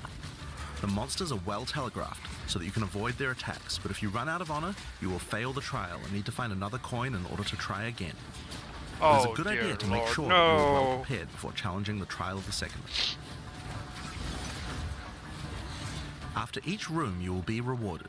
In this case, you have been given a key that can be used to unlock chests later in the trial. Once you have claimed your reward, you will be shown a map of the rest of the floor and may choose how you wish to proceed. Oh, the Which challenges would you like to as well. face, and which rewards do you want to claim? The roguelite. Some rooms are more dangerous, afflicting you with debuffs that will persist for the entire Oh, so this trial. is, yeah, this is Sanctum For example, Honor. Yeah, okay. entering this Fair room enough. will afflict you with Spiked Shell that will cause all monsters in the rest of the trial to have 50% increased life. Wait, this is an You will Ascendancy want to trial. take care Oh if you dear choose god, I such a sucked path. at this. There Oh. are many different challenges and rewards as you journey Fuck through the trial. me. Deadly traps, waves of monsters, and strange artifacts will test your Kill the honor. chat. No, no, no! As you progress, you'll be able to gain boons from the gym, which will help you on your journey. For Ew, example, brother, the ew! Second's cloak will What's revive that? you once if you die, Brother, giving you a second ew! shot at a run. One of the rewards you may find is Sacred Second is Water, ball. an extremely valuable and Oh, treasured resource to Twitch the chat, Jinn never and the Marrakech. change. Trading it with the Jinn will allow you to receive many benefits. You can recover honor, gain additional boons, or remove afflictions. Okay, recover all. Ja, oké. At the end Ja, of je the hebt floor, er you'll zo find a powerful health, boss which will truly no, test your je health, en je hebt limitations. ook zo In honor. order to En als je ascend, honor you will 0 need is, to dan defeat failt je ook al gaat je niet dood.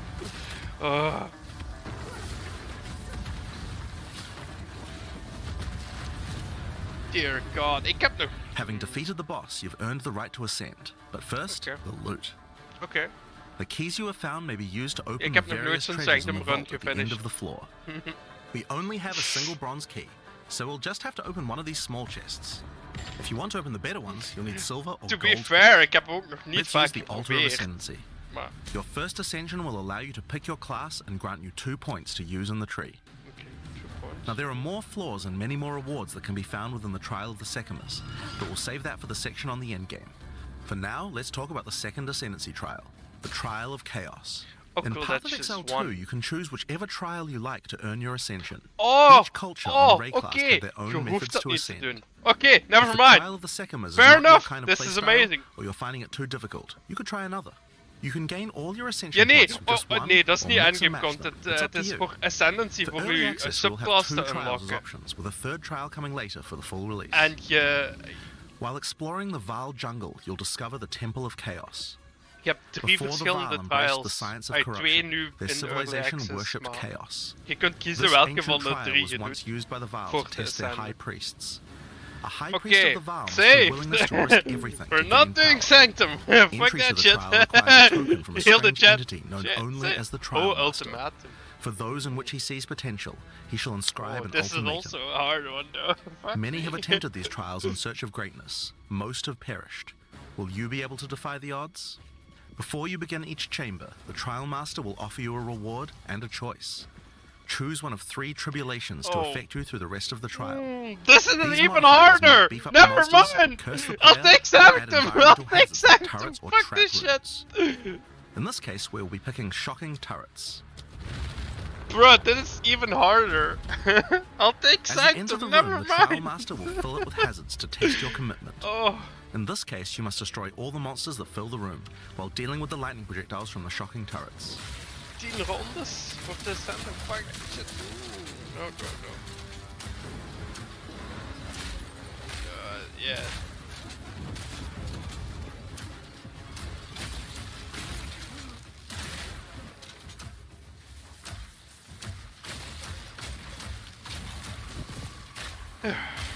To be fair, als het als het niet zo'n kleine area is, het valt nog wel te doen. After denk each ik. room, you will need to make a choice. Take the rewards you have earned so far, or go double or nothing. Increase your rewards, but take on more risk. Each tribulation you add is minor on its own, but they quickly stack on top of each other and can become overwhelming. There are many types of chambers in the trial. Each will test your resolve in different ways.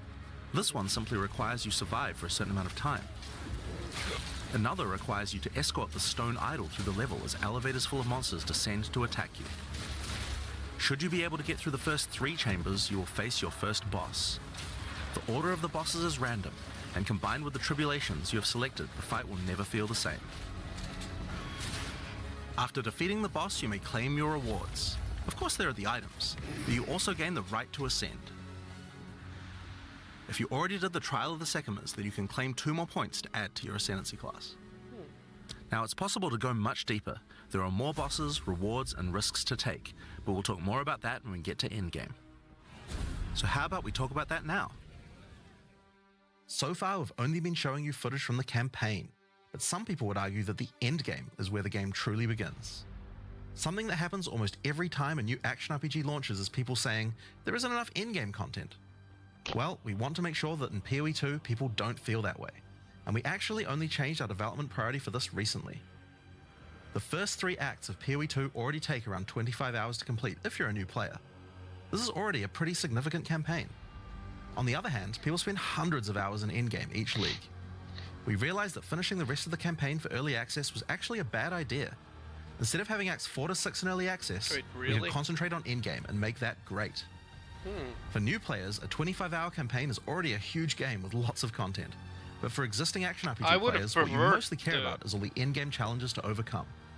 So several months ago, we switched the entire development team's focus over to making in-game content. At the start of early access, there will be 50 bosses and around 400 monster types. But the great thing is that the rest of the game is like 80% there. We'll be adding content to roughly double the size of the game during early access and into release. Now, in order to make the endgame happen at the same character level as what it would be after we added the rest of the acts, we've added a second difficulty level called Cruel, where you repeat the campaign with all the monsters and bosses It's the leveled same up, as and of course POE1. new rewards. You can Met kind of de think of it eerste as like 3 a new acts game plus. 2 keer doen. It's also a lot faster to get through the content the second time as your clear speed increases. That will take you to around level Again! 65, where the endgame It's begins. a back! Once we add the remaining 3 acts, we'll be removing Cruel difficulty, so you'll Yeah, progress straight I'm from the end fine of with Act this. 6 to endgame. I was fine in POE with But it. what is the endgame? To explain that, I'll hand over to Mark. He can tell you all about it. Hi, I'm Mark Roberts, Game Director on Path of Exile 2. Well, one thing that Path of Exile is known for is having a lot of distinct endgame content to choose between.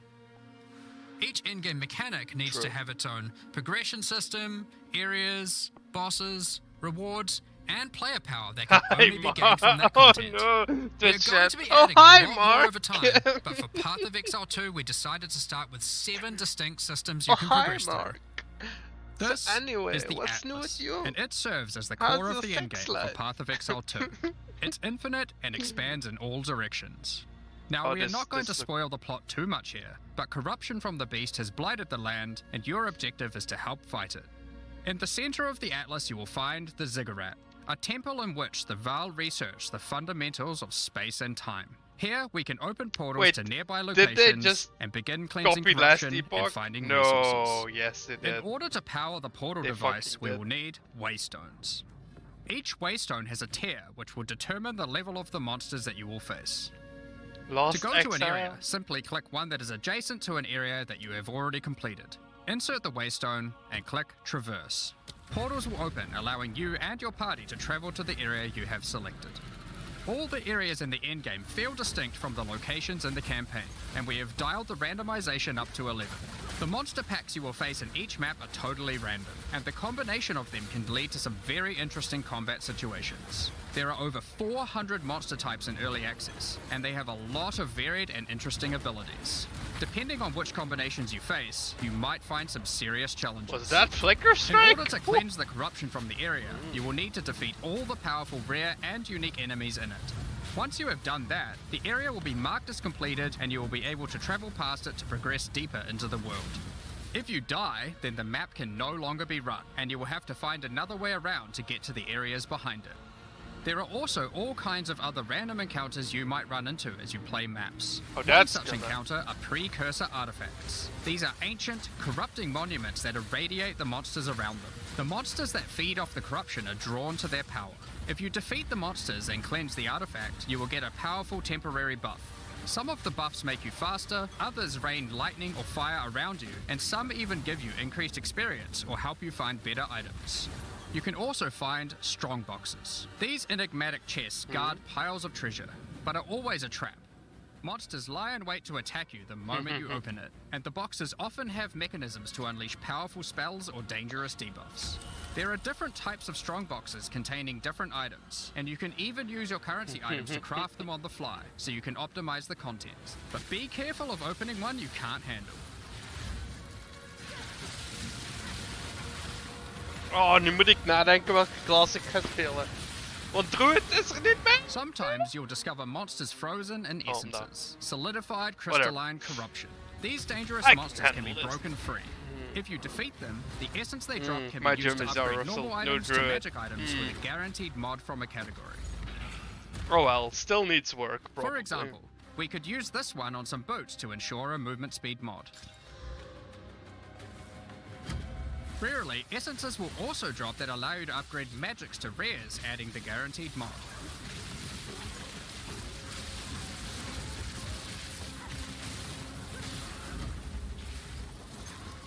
Wat? 5 dagen heb je This is bereikt. incredibly powerful, since it allows you to get a second deterministic mod in your crafting projects. Ja, ik moet ook nog Combining eentje. these with the currencies that are commonly found in Rayclast for modifying shit. items, and we can get a very nice pair of boots indeed. Waystones, like all items, can also be moet crafted nog using your currency 2 items. weekjes werken en dan heb ik Adding prefix mods will improve the rewards, 10 dagen while bedrijf, suffix zo. mods increase danger. The more dangerous a map is, the more waystones will drop. Adding mods to your 6 tot waystones is key to progressing to 16e. higher tiers and sustaining them, but it will require you to take on larger challenges. There are a variety of factors you have to consider when crafting your waystones. Some maps will have higher density, some lower, some have more magic and rare chests, Het more gaat monsters, oftewel some are more linear, and others more open. de sorceress, Make sure you de explore and witch, think about what makes of certain maps good if you want to maximize your returns. As you cleanse corruption from higher and higher tiers of the Atlas, you will gain points that you can spend in the Atlas tree. This tree allows you to juice the danger and rewards of all areas in the endgame. You could increase the number of monsters, the number of rares, the number of precursor artifacts or strongboxes, even the quantity of item drops. As you explore the endgame world map, you'll notice various different biomes, from snow-capped mountains to dense jungle valleys. Most maps are restricted to certain biomes. As you continue to explore deeper into the Atlas, there are all sorts of things to discover. These cities are constructed by different peoples of Rayclast, and have specific items that can be found there. These strange structures marked on the map don't appear to do anything for now. Perhaps you'll work out how to use them later. You might find unique maps like Untainted Paradise, an undisturbed island full of beasts that give an extreme amount of experience. You may even find a lonely man just enjoying his retirement who will give you a unique item for free. In addition, you can find special areas that would make a good spot to set up camp. Clear these areas of their hostile inhabitants, and you'll be able to claim them as your own hideout. You can decorate your hideout as you see fit, and invite various NPCs to join you there to create your own personal base of operations. A great tool for exploration are towers. These mysterious precursor constructs are dotted around the Atlas. Completing the tower will reveal a large area around it, allowing you to scout out your next challenge. There are lots of things to find, so keep looking. Ubisoft, let's go. Some sections of your atlas are influenced by corruption. There are This towers. adds extra modifiers to the maps in the region, increasing difficulty and rewards. Here, slaying monsters in close proximity to each other will cause the vestiges of corruption within them to merge together, forming powerful and grotesque abominations. You may have noticed while looking at the Atlas that some of the areas have these icons above them. The icon Bosses? indicates that the area contains some kind of special encounter. This icon indicates that the area has a powerful boss. Because only 1 in 4 maps contain a map boss, we are able to make them very powerful and very rewarding. These bosses come from the campaign, but have had their difficulty increased with changes to AI and some of their abilities. It's worth noting that because you can see where the bosses are, you can choose to take them on or avoid them. If you do choose to hunt bosses though, then you will be rewarded with special points for the boss hunting section of the Atlas skill tree. The points here will allow you to specialize in boss killing, giving you much greater rewards for defeating them. For each different type of content in the endgame, we are adding specialized trees in order to make it so you don't feel the need to respec your points when you change that's between fucking- different types of content. We that's will be showing you brilliant! 7 of these by the end of this presentation, so there is still a lot more to come. Bosses are not the only icon you will see on the Atlas. Let's take a look at one of the endgame systems, Breach. If you played POE1, you might be familiar with Breach. Beautiful. For POE2, we have created sequels to several POE1 leagues. While the mechanic is familiar, the monsters, bosses, rewards, and progression are all new. A breach is a tear in the fabric of reality. Opening it will allow you to see the demons Breach and otherworldly 2.0. monstrosities that lie in wait on this other plane of existence. By engaging with a breach, you'll create a bridge between their world and Rayclast. In order to keep the breach open, you will need to kill the demons that pour forth. The faster you can kill the monsters, the more monsters you will fight, and the more loot you will find. You can also find clasped hands that will open and drop more items if you run over them. These can be a good boost to the rewards of the breach, so keep an eye out.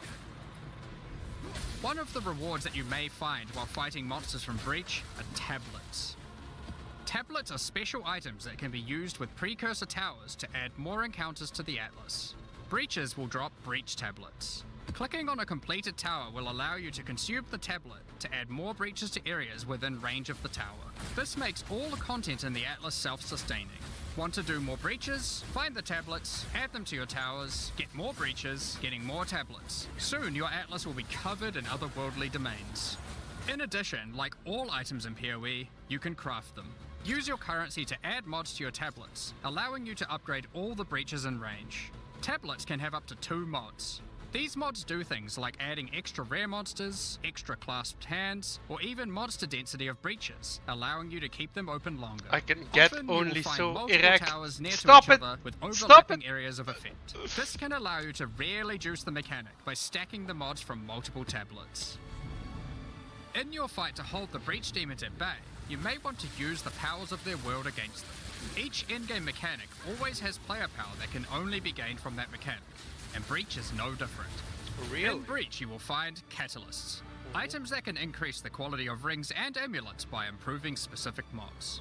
You can also find Breach Rings, a special base type that can have its quality improved by catalysts up to 50%. In It's this no case, longer you could doubled create a in the ring Breach, with around really? 170 life. Breach Rings can become some of the strongest rings in the game, giving you some good motivation to face the demon hordes. In addition, each endgame mechanic needs to have a pinnacle endgame encounter. While killing Breach monsters, you may find Breach Splinters. Collect enough of these and you'll be able to create a Breach Stone. Using a Vaal technology called the Realm Gate, you can use your Breach Stone to access their domain and bring the fight to them. In this twisted domain, you will find nothing but a single massive breach. Triggering it will reveal hordes of breach inhabitants.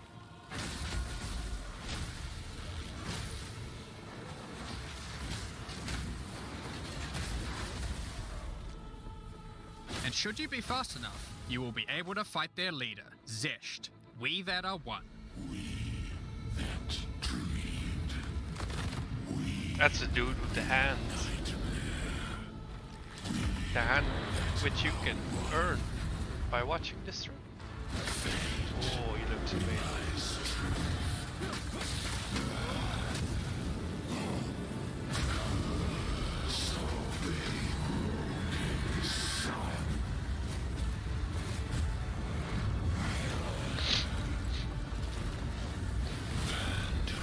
This is just one of the pinnacle encounters of POE2. We won't be showing the rest of them, so you will have to discover them for yourself. But rest assured, this is some of the hardest content we have ever made. All of these encounters have specific uniques that can only be found from them, but that's not all. We still have the progression system. Defeating Zesht will give you points to allocate into the breach section of the Atlas tree. Allocating these points will make breaches and the breach domain even harder, but will give you more rewards. The small nodes will increase the difficulty of the twisted domain, while the large nodes have more specific bonuses. For example, this node adds more clasped hands to your breaches, and adds a pack of magic monsters that can guard them. Get some more points and you can allocate Waking Nightmare, which will double the number of splinters you get from clasped hands, and inflict you with a mysterious debuff. In order to earn more points, you will need to defeat Zesht at a higher difficulty, and some rewards from Zesht can only be found by increasing the difficulty of the Twisted Domain above certain thresholds. Defeating Zesht at difficulty 4 will be a challenge indeed, but there are many more threats in Rayclast. Ritual altars are sacrificial sites built by the mysterious King in the Mists.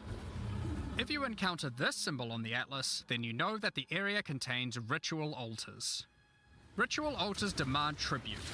Every monster you slaughter in the circle will feed the altar. After the sacrifice, touch it to begin the ritual. The monsters you just killed will be resurrected by the King of the Mist's dark magic, and you must fight to survive. The tribute you have offered to the altar can be spent to buy powerful items, but they can be expensive. To gain more tribute, you will want to find more altars.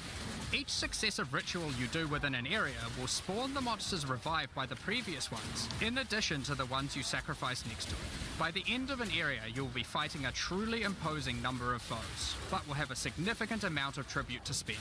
One of the rewards you can buy with tribute are omens. These are special items that allow for meta crafting. Crafting items that affect other crafting items. Have an item with good prefixes but bad suffixes? This omen will help you to remove the mod you don't want, while keeping the ones you do. There are a bunch more of these with different effects, but we will leave them for you to discover.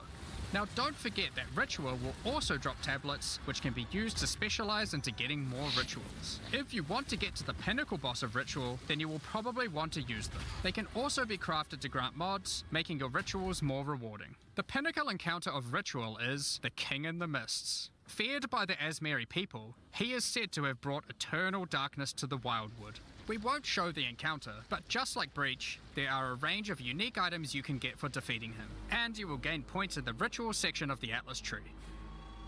Some maps have been touched by insanity. A mysterious entity has taken a special interest in you. Step through the looking glass and you will find your nightmares coming to life. When you touch a mirror, the mists of delirium will spread out across the area, infecting your mind. You must stay within the mist to maintain the nightmare, which is as profitable as it is terrifying. Everything you kill will increase the rewards that drop. However, the deeper into the mist you travel, the stronger the monsters are. Be careful not to overstay your welcome.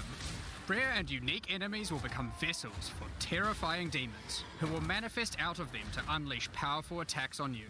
The mist also offers a strange crafting material, distilled emotions.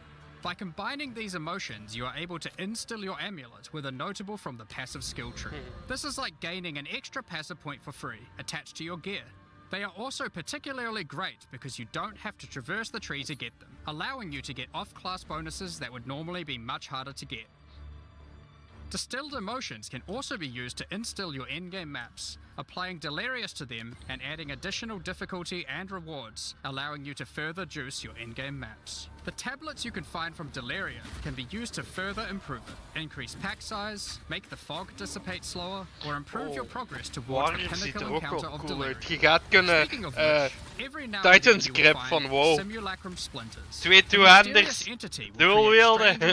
Based on warped versions of your own They basically put that in Monsters and POE2. simulacrums come in waves that get progressively more difficult. You will receive loot at the end of each wave, and you will have to It's make like, the decision to leave now or continue on, facing up against even tougher foes from the mist. The bosses you will face as you get deeper into a simulacrum Ja, are Blood truly Mage. terrifying. Ik weet dus eigenlijk nog niet If welke you can class ik complete ga the pikken. simulacrum, you will gain points for the Delirium section of the Atlas skill tree. Next up, we have Expedition. Occasionally, while clearing corruption, you will encounter these Kalguran settlers. The Kalgurans have discovered ancient burial sites with lost Verisium artifacts. Yeah, and basically they want you to help dig them explosions. up with explosives. The Kalgurans have marked the locations where the relics can be found. Place explosives as best you can to dig up as many as possible. There is just one problem. Corruption has brought the corpses of their ancestors to life, so you might have to do a little cleanup before you can reclaim the artifacts.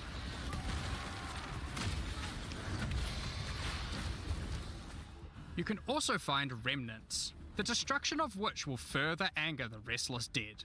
Each one you blow up will make the subsequent monsters more powerful, but also more rewarding. Danig, Rog, Tujin, and Gwenin will exchange the artifacts for useful items and runic magic. You can also find tablets to increase the number of expeditions and the rewards. This one increases the radius of explosives, while this one increases the number of remnants you will find. Eventually, you might discover a logbook. These are special maps full of buried treasure and relics. Essentially, one giant dig site. Here, you can create an extremely long chain of explosives and go through a very high number of remnants. But be careful. Many remnants have mods that can really brick your build, so you will probably want to avoid these ones. If you add too many remnants, you could easily make the encounter harder than you can handle. There are all sorts of interesting things buried under the ground in logbooks. You might find dripping caves. Ja, and hidden 21 pirate tot caches, 25 but the uur most voor de powerful eerste encounter 3 is acts. Olroth, the ancient undead commander Voor of the new Knights players. of the Sun. Defeating him will grant you unique rewards, as well as points to spend in the expedition section of the Atlas tree. So those are the in-game systems on the Atlas, but we are not done yet. The Endgame. trials we talked about earlier have much more content when you get to Endgame 2. Just like the other endgame systems, they also have progression mechanics, unique rewards, and player power that can only be gained from them. Holy fuck. As you Ik get heb higher echt level niet genoeg coins for the verlof trial of ingezet the hiervoor, hè. Sycamores, you will unlock more floors to explore. Fucking hell.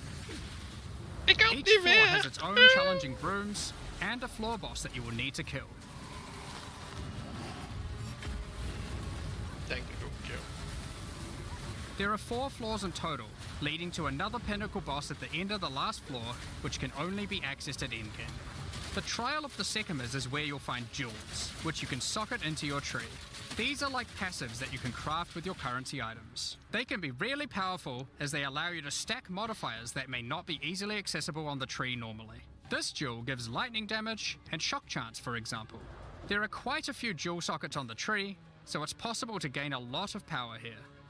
There are also other types of jewels that don't provide any bonuses themselves, but affect other passives surrounding them. This jewel increases the effect of small nodes in radius by 25%. With careful placement in the tree, you could get a significant amount of power from it. There are also unique jewels available with very interesting effects, but you will have to find those for yourself. In order to push further into the trial and uncover the secrets of the Maraketh, you will want to take advantage of its progression system, relics. Relics are items that can be placed in the relic altar as you start the trial. They give special bonuses that affect the trial, making it easier and increasing its rewards. Of course, you can craft these with your currency items, making them even stronger. If you can complete the entire trial overcoming all 4 floors, the final boss will reward you with one of many unique relics. These relics will be consumed when used on your next run, but can reward you with unique and powerful items. For example, this is the Last Flame. If you use it, you will have only 1 honor for the entire trial, so you will need to do a completely hitless run. The Trial of Chaos also extends into the endgame. As you gain inscribed ultimatums of higher and higher levels, the number of chambers that you can go through increases. In true Val style, this allows you to take even more risks for even more rewards.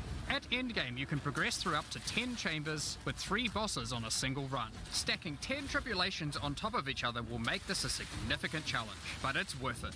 The Trial Master will tempt you with items of the Val Empire, such as Val Orbs. Val Orbs are powerful crafting items that corrupt your gear with random mysterious outcomes. Those new Val Corruption Orbs look prevents an fucking item from being creepy. modified further, Nice. so it has to be the last step of your craft. But it's also the most impactful one. For example, if you use one on your body armor, it might add a new powerful enchantment, or it might re-roll up to half of its modifiers. Val Orbs also have the ability to add a socket, allowing brick you to orbs! bypass the normal restriction of how many sockets an item can have. A body armor could get up to 3 sockets this way, allowing for a significant number of mods.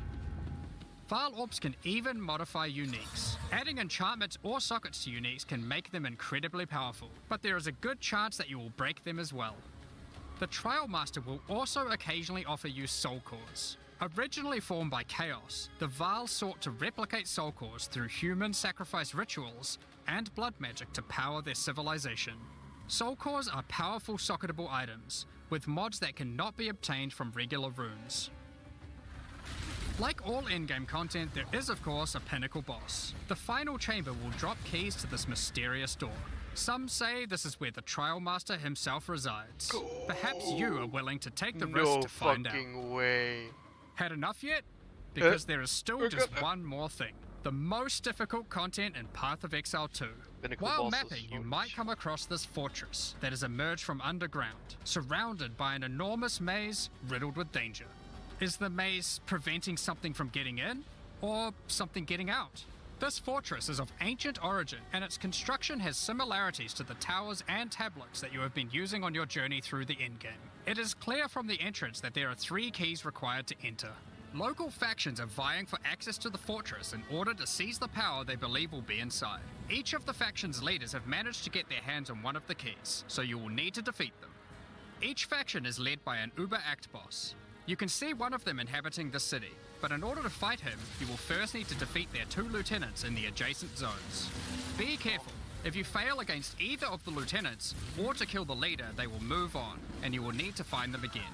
Kill all the Uber bosses and you will gain access to the fortress. We aren't going to spoil it, as we can't wait to see you guys attempt it for the first time.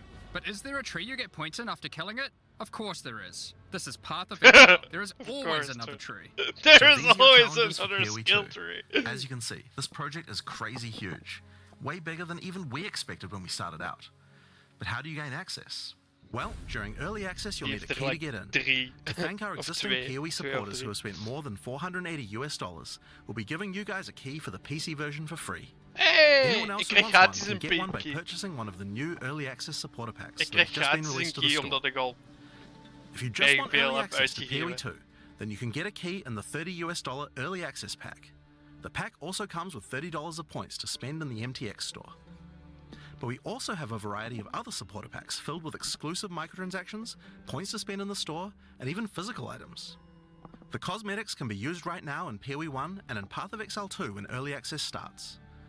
Most of this footage has been recorded in Path of Exile 1, since that's where you can use them immediately. The Lord of Ogham supporter pack contains a cosmetic armor set befitting of the Count of Ogham himself. There is also a matching back attachment which has an alternate variant depicting the influence of corruption. Also in this pack you can find a portal formed of the rusted armor of the fallen soldiers in the Red Vale of Ogham, and the offspring of a vicious crowbell boss found in the hunting grounds. This one doesn't look so vicious though.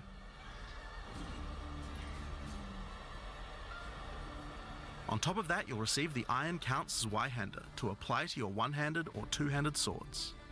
For those who are wanting to decorate your hideouts with fond memories and tales of Path of Exile's history, you will also get a series of hideout statues. This pack contains the statue of Hillock. For Path of Exile 1's closed beta, each pack contained a true New Zealand icon, the Kiwi. Following this tradition, all packs in this series will also contain a new themed Kiwi pet. The pet will loyally follow you into battle, but run away at the first sign of trouble. Become the ruler of the desert with the King of the Faradin supporter pack. Show your mastery of traversing the sands of the Vasteri Plains. The body armor will allow you to glide along the ground with ancient sand magic. Now each armor set comes with body armor, boots, gloves and helmet, but the boots are covered in sand. If you'd prefer to show them off, you can turn the gliding off if you want. The accompanying back attachment equips you with 2 powerful pillars that can control and manipulate lightning. They will periodically release their energy in a powerful blast while in town, and hover in a circle around you, arcing lightning between them, forming a barrier of energy. Replace the appearance of any bow with the Faradin's Glory skin, or replace the appearance of a spear with the Tyranny's End spear skin. This spear skin can be applied to staves and war staves in Path of Exile 1. If you want to truly show your worth as a King of the Faradin, then you definitely need your trusty, moving, entire city fortress known as the Dreadnought to travel across the Vasteri Plains. In Path of Exile, you can decorate your hideout however you like, and it's no exception here. It comes with a variety of thematic elements to use, or use decorations from elsewhere in the game. Additionally, you will get the Deshret's Blessing level up effect, the King of the Faradin Kiwi pet, and last but not least, a statue depicting the Vaal Oversoul from Path of Exile 1. For those who don't know how supporter packs work, each pack comes with all of the cosmetics from the previous tier, so you'll get all the items from the Lord of Ogham supporter pack as well. The Thaumaturge of the Vaal supporter pack features an armor set and back attachment themed around the Vaal and their pursuit of science and progress. You can find the Soul Core weapon effect in this pack, which causes thaumaturgic energy harnessed from sacrifice to spill from your weapon. This pack also contains Doryani's Idol. It replaces the default appearance of any foci to an ancient relic once used by Doryani, and this can be applied to shields in Path of Exile 1. That's not the only Vaal weapon you'll find. It also contains the Wand of the Thaumaturge skin, and the Royal Sacrifice Dagger skin. You wouldn't think to put sacrificial gems on a Kiwi, but the Vaal did. Thaumaturge of the Vaal supporters will receive the Thaumaturge of the Vaal Kiwi pet, and the Statue of Dominus. This is also the first pack in the series with a physical item. When purchasing this pack, you'll receive a Path of Exile 2 logo t-shirt. But if you don't want one, you can opt out and return for additional points to spend in the store. No, I Becoming want a one. Warlord of the Karui supporter will grant you an armor set and backpack Rep adorned in jade minus, carvings and iridescent feathers much? resembling power. 500 Enough bucks. to even impress the ancestral gods, specifically For the Tukohama, highest the Karui supported god pack. of war. Overkill, Oh, you I'm say? going to I buy think it. the Karui people would disagree.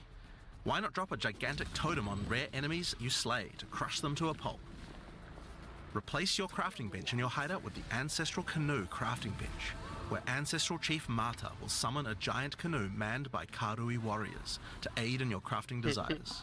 We must all start somewhere. You'll also get a pair of weapon skins. What year is it? Equip Akoya's Felling Axe skin to your one-hand or two-handed axes, or Tukohama's Crusher to your one-handed or two-handed maces. Damn, the jade armor set is so cool.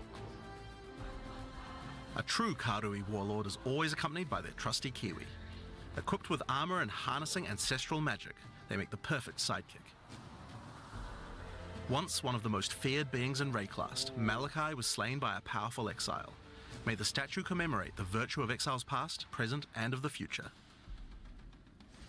Of course, it's not all about dressing up in game. You'll want to look good in real life too. By becoming a Warlord of the Karui supporter, you'll also get a Path of Exile 2 hoodie. Hoodie and a t-shirt. Our final tier of supporter pack in this series is the Liberator of Rayclast supporter pack. The Liberator of Rayclast armor set and back attachment come made with the finest materials in Rayclast, and shattered glass mosaics suspended in divine power.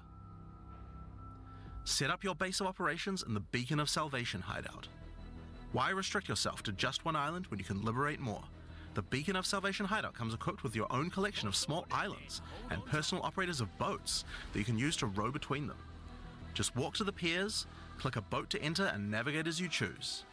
Decorate each island as you see fit to best represent your well-earned hideout. Wait, what? Everyone in your hideout can use their own boat. Why not have some races? You can also get the Window to Twilight portal effect, a beautiful mosaic piece of art that shatters and reveals a gateway to your desired destination as you approach it. As you walk away, the glass magically reforms back to its original form. Oh, that's beautiful. Rule in style with the Throne of the Ruler map device. Sure, this map device can create portals to in-game maps, but it also comes with a throne you can sit on to oversee your growing kingdom. Yep. Look down on the plebeians running your maps. Being the Liberator, though, is not just about sitting on your throne all day. If you do decide to join the fight yourself, you can leave a High Priest in charge as your second in command. Liberator of Rayclast supporters will also get a set of varied weapon skins.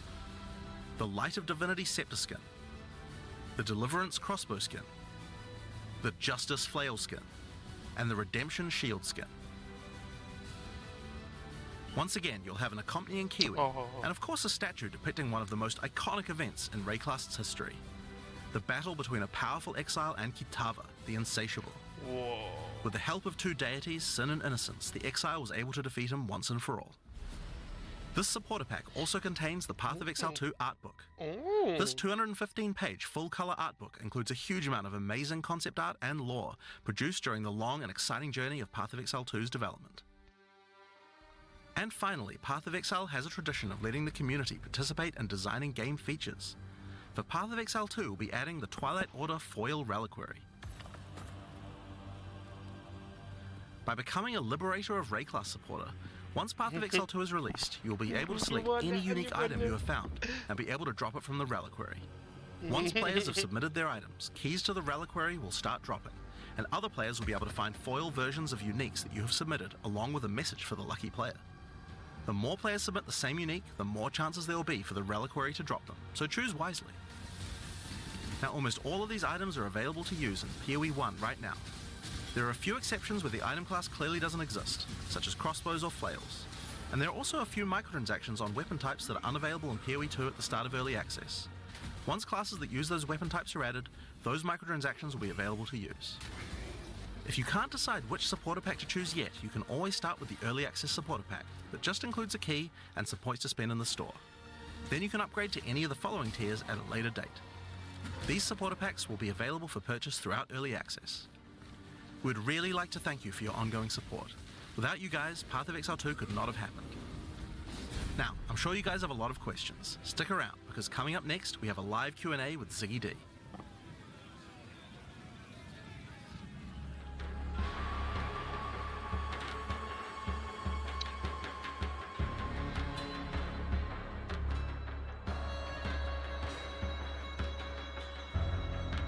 Just a moment. Let's see. Are they shop buybacks? To the post-show discussion and Q&A. I hope you all enjoyed what you've seen so far. It's been pretty exciting for us here as well, as you guys have been inspired already just watching things. And you're already cooking a new ascendancy class. Yeah, for sure. You've got to do design whenever you can. Yeah, yep. Absolutely. There's been a few fun moments here already. But I'm your host, Ziggy D, and I'm joined by Jonathan and Mark to talk about everything you've seen. Honestly, it's so much. I mean, we were really keen to make sure that when we went into early access that people didn't feel like it was just, limping along and kind of, just like a minimal amount of content. We really wanted to kind of blow people away. So hopefully people feel like, there is enough content. Because, it was certainly a mission to get all that stuff in. Yeah, I did come here expecting that there would be, maybe a basic mapping placeholder end game and your 3 acts and, the half the classes. But you've made a decision here, clearly, that's got the core PoE player community in mind. Absolutely. So, I mean, we have to make sure, look, Path of Exile's endgame is kind of known for the fact that you get to choose between different types of content and that, some people enjoy one thing, some people enjoy another. And I feel like that choice is, a huge part of what makes it good. So if we didn't have that when we entered endgame, then I don't think that would be, that wouldn't be a Path of Exile endgame. So that's kind of what we have to make sure of. So we kind of said, okay, well, what is the minimum number of different in-game things you need to be able to have in order to be able to actually have a viable in-game that you feel like you get different choices. And that's how we ended up with what we have here.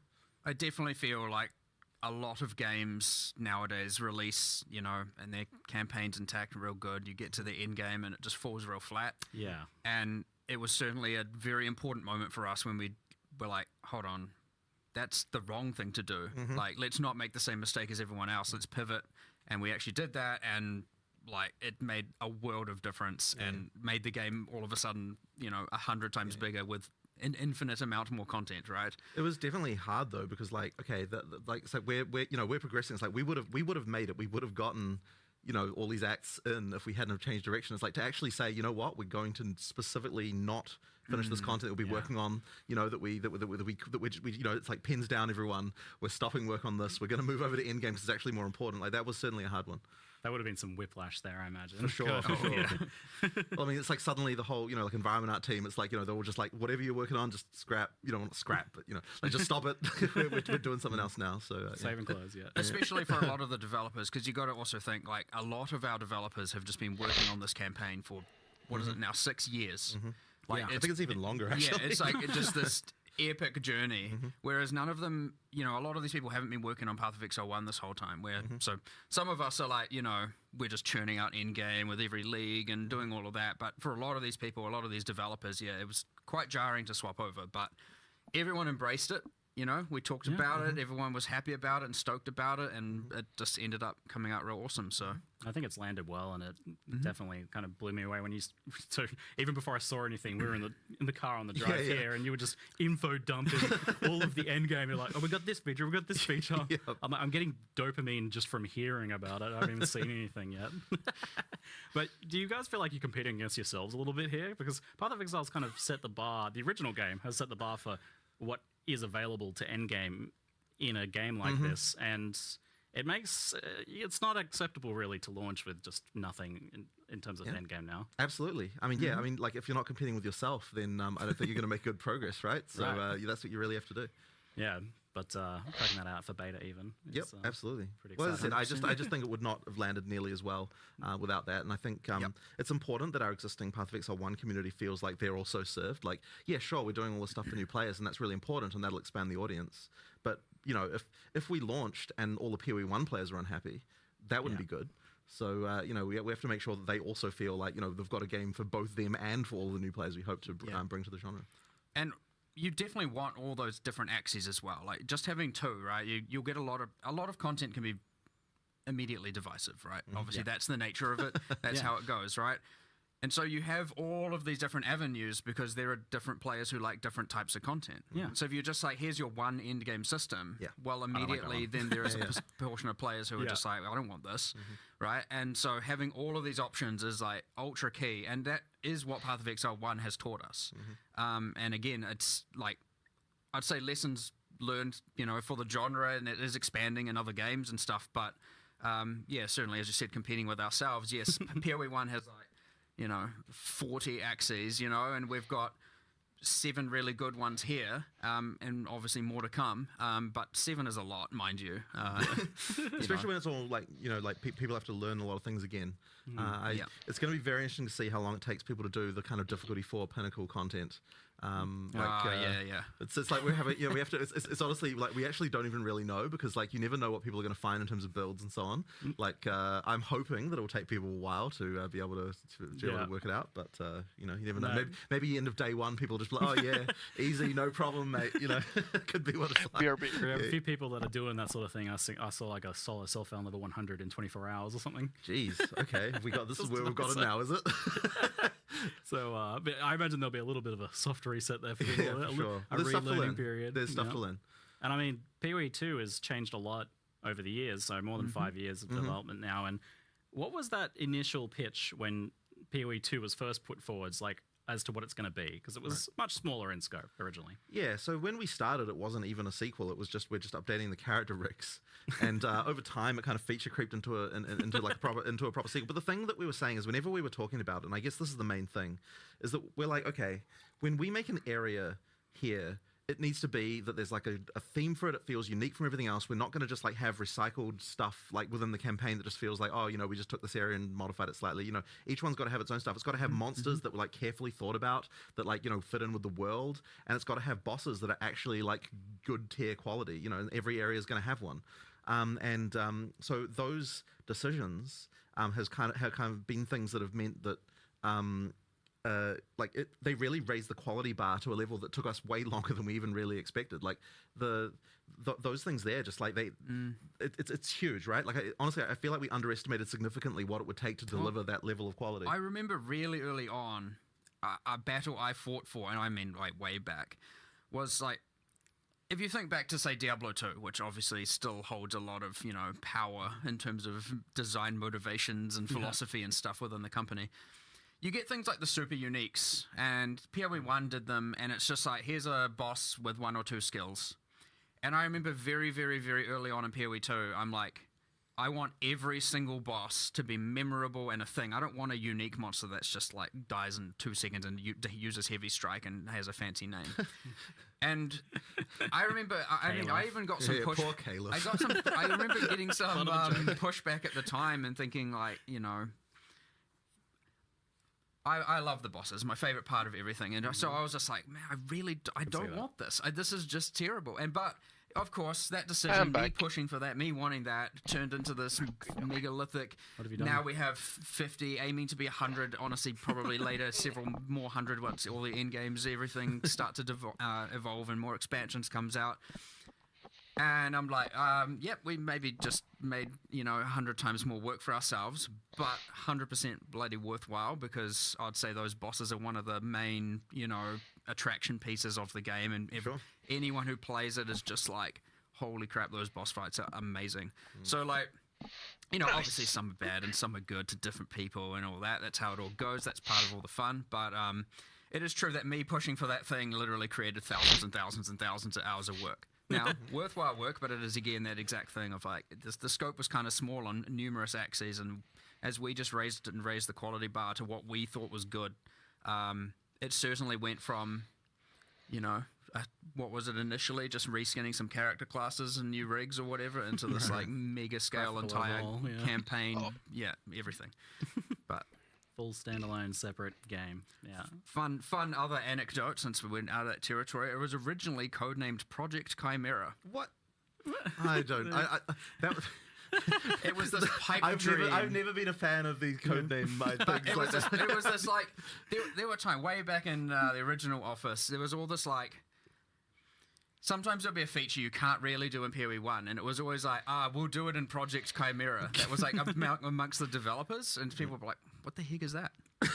Now, ironically, there is a boss in Act 3 called, well, it's got a different name, but it's called the Chimera internally. It is a chimera. It's a multi-headed beast, and you've seen it in a few of the marketing, things here and here, different trailers, little snippets of it. And I think it's just ironic that was actually the first boss asset made. before everything. The first monster, because back in when we used to just make random monsters and we'll find out how to use them. And that was made for that game. It was used in the original POE2 trailer, right? It is the only incomplete, technically, but only from a balance standpoint, or it was the last boss to finish in the entire Path of Exile campaign right now. It sounds like there was like some sort of emotional demon that you had to battle there, of like the legacy of the original idea, and you had to finish it. We had a moment with the monster game designers where we're like, oh my god, it's happening, the Chimera is finally being finished. Holy, this is like, yeah, we were effectively like, we need to celebrate this boss finally being done. It was like at the origin, and now it's at this, point where we're about to deploy early access. Not to say the end, because the end is forever away. Yeah. Yeah, it's still the beginning of a journey in many ways. Yep.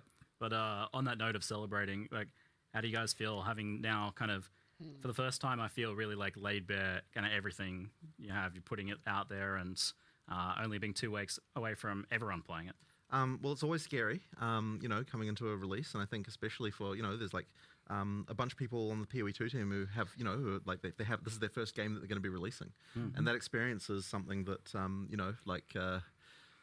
it's tough. And honestly, I think that even we were feeling a little bit cocky actually about the fact, because we release content for POE1 all the time, and I feel like we kind of felt like we knew what it took to get a game released, but honestly, like POE2 was just a whole entirely different demon as far as getting things out, right? Like it's just way more difficult. Like when you actually have to make everything, like the whole frickin' thing right from the ground up again, it's like, wow, there's way more stuff there. And like there's even things like the passive tree, where it's like, I feel like we underestimated what it would take to get something like that to an actual releasable state. Like that was a huge amount of work, just like absolutely colossal to get it to get that kind of stuff in shape. Like it's just been crazy.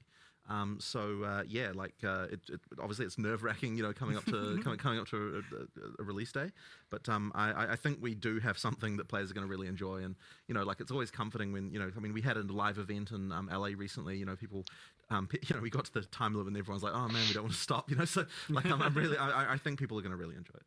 Mm-hmm. It's been a whole different experience for me here playing this time around as well, whereas before I was playing a very buggy kind of internal version of the game that was very experimental. Now playing a, almost what I'm going to be playing in 2 Well, I heard weeks, you still managed to blow the count up the elevitor with some kind of knockback bug. I wasn't going to mention that. Yeah, we have to just go get that one. I did send the Act 1 boss up an elevator with knockback. It was good. Intended mechanic. I thought it was pretty funny. Yeah. He was in his like big wolf form and kind of trapped in there, so just barking at me through the wood. It's good. So I'm sure there's a few things to work out over this next 2 weeks. I hope the team can have a little bit of a rest for a day before they get back into it, maybe. Yeah.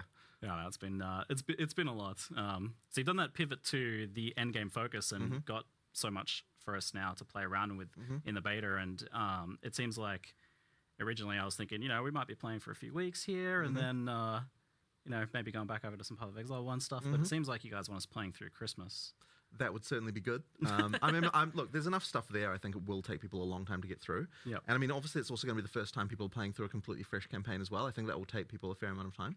There's and then of course the end game as well to explore. It should be pretty significant. We've always wanted it to be that Path of Exile 2 leagues, are going to be, like how POE1 leagues are, where you play them and you play them for a reasonable amount of time, and then sure, you get done with them eventually, and then you've got the next content that comes out. So in order to be able to realize that, you have to have enough of a base to make that happen. Yeah, people are definitely wondering how invested they can get in the beta. So I definitely want to ask a few questions kind of around that idea. Firstly, is there going to be wipes and resets, and will there be something before launch as well? So we are going to be having new leagues effectively throughout the beta whenever we launch something significant, because we want to make sure that all of the effectively that people are able to play through. But that stuff will be merged into an early access league, and effectively after we go into full release, that league will stick around. Now, I can't promise that everything about your character will function exactly like how it did in that thing. I imagine it will be a glorious kind of snapshot of all of the here's all the broken stuff. But effectively, we can contain all that stuff in the sort of early access league, and then if you still want to play those characters, then you can go right ahead and do that. But the action is always going to be in whatever the most recent league is, and then of course after that point, there'll be a standard that everything goes into, which all our economic sins will forevermore all be archived in the in standard. So yeah, that's no doubt what will happen. Well, it's nice that it's not going to be affecting what will be the standard league. Yeah.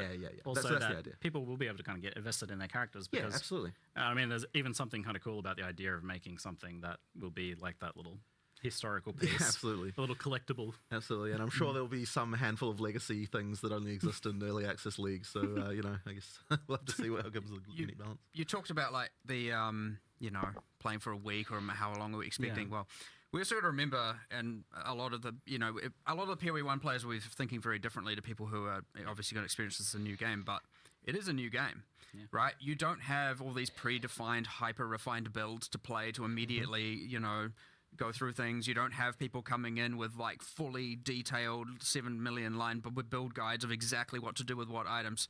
The discovery is going to be there. The discovery takes time, and the discovery is like honestly ultra fun for me. I love it. Yeah.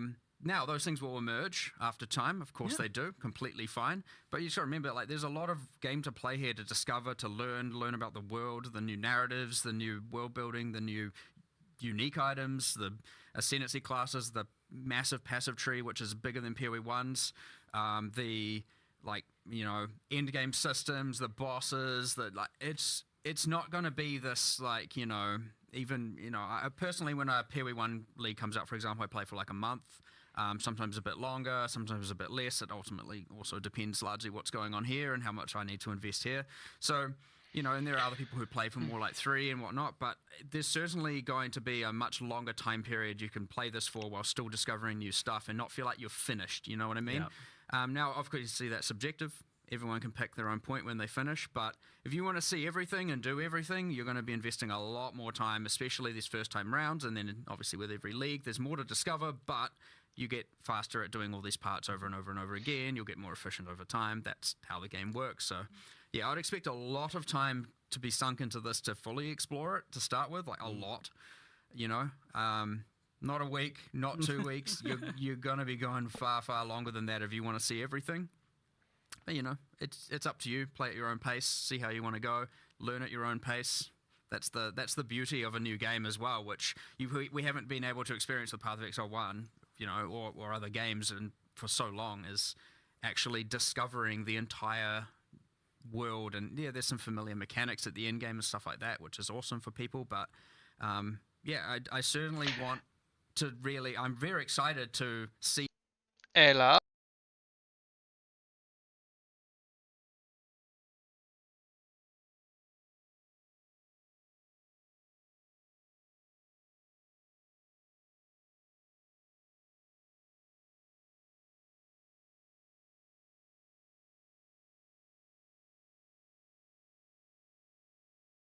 I think I was saying I'm like worry maybe about 60% spreadsheet, 40% discovery, and Don't there's my worry. play archetype. So coming up with our player profiles, Timmy spikes and things like that. slap good. For both of Exiled characters. Yeah. The discovery part of me is ultra excited, and Yeah. and I'll mind you, that's coming from someone who kind of knows all the content.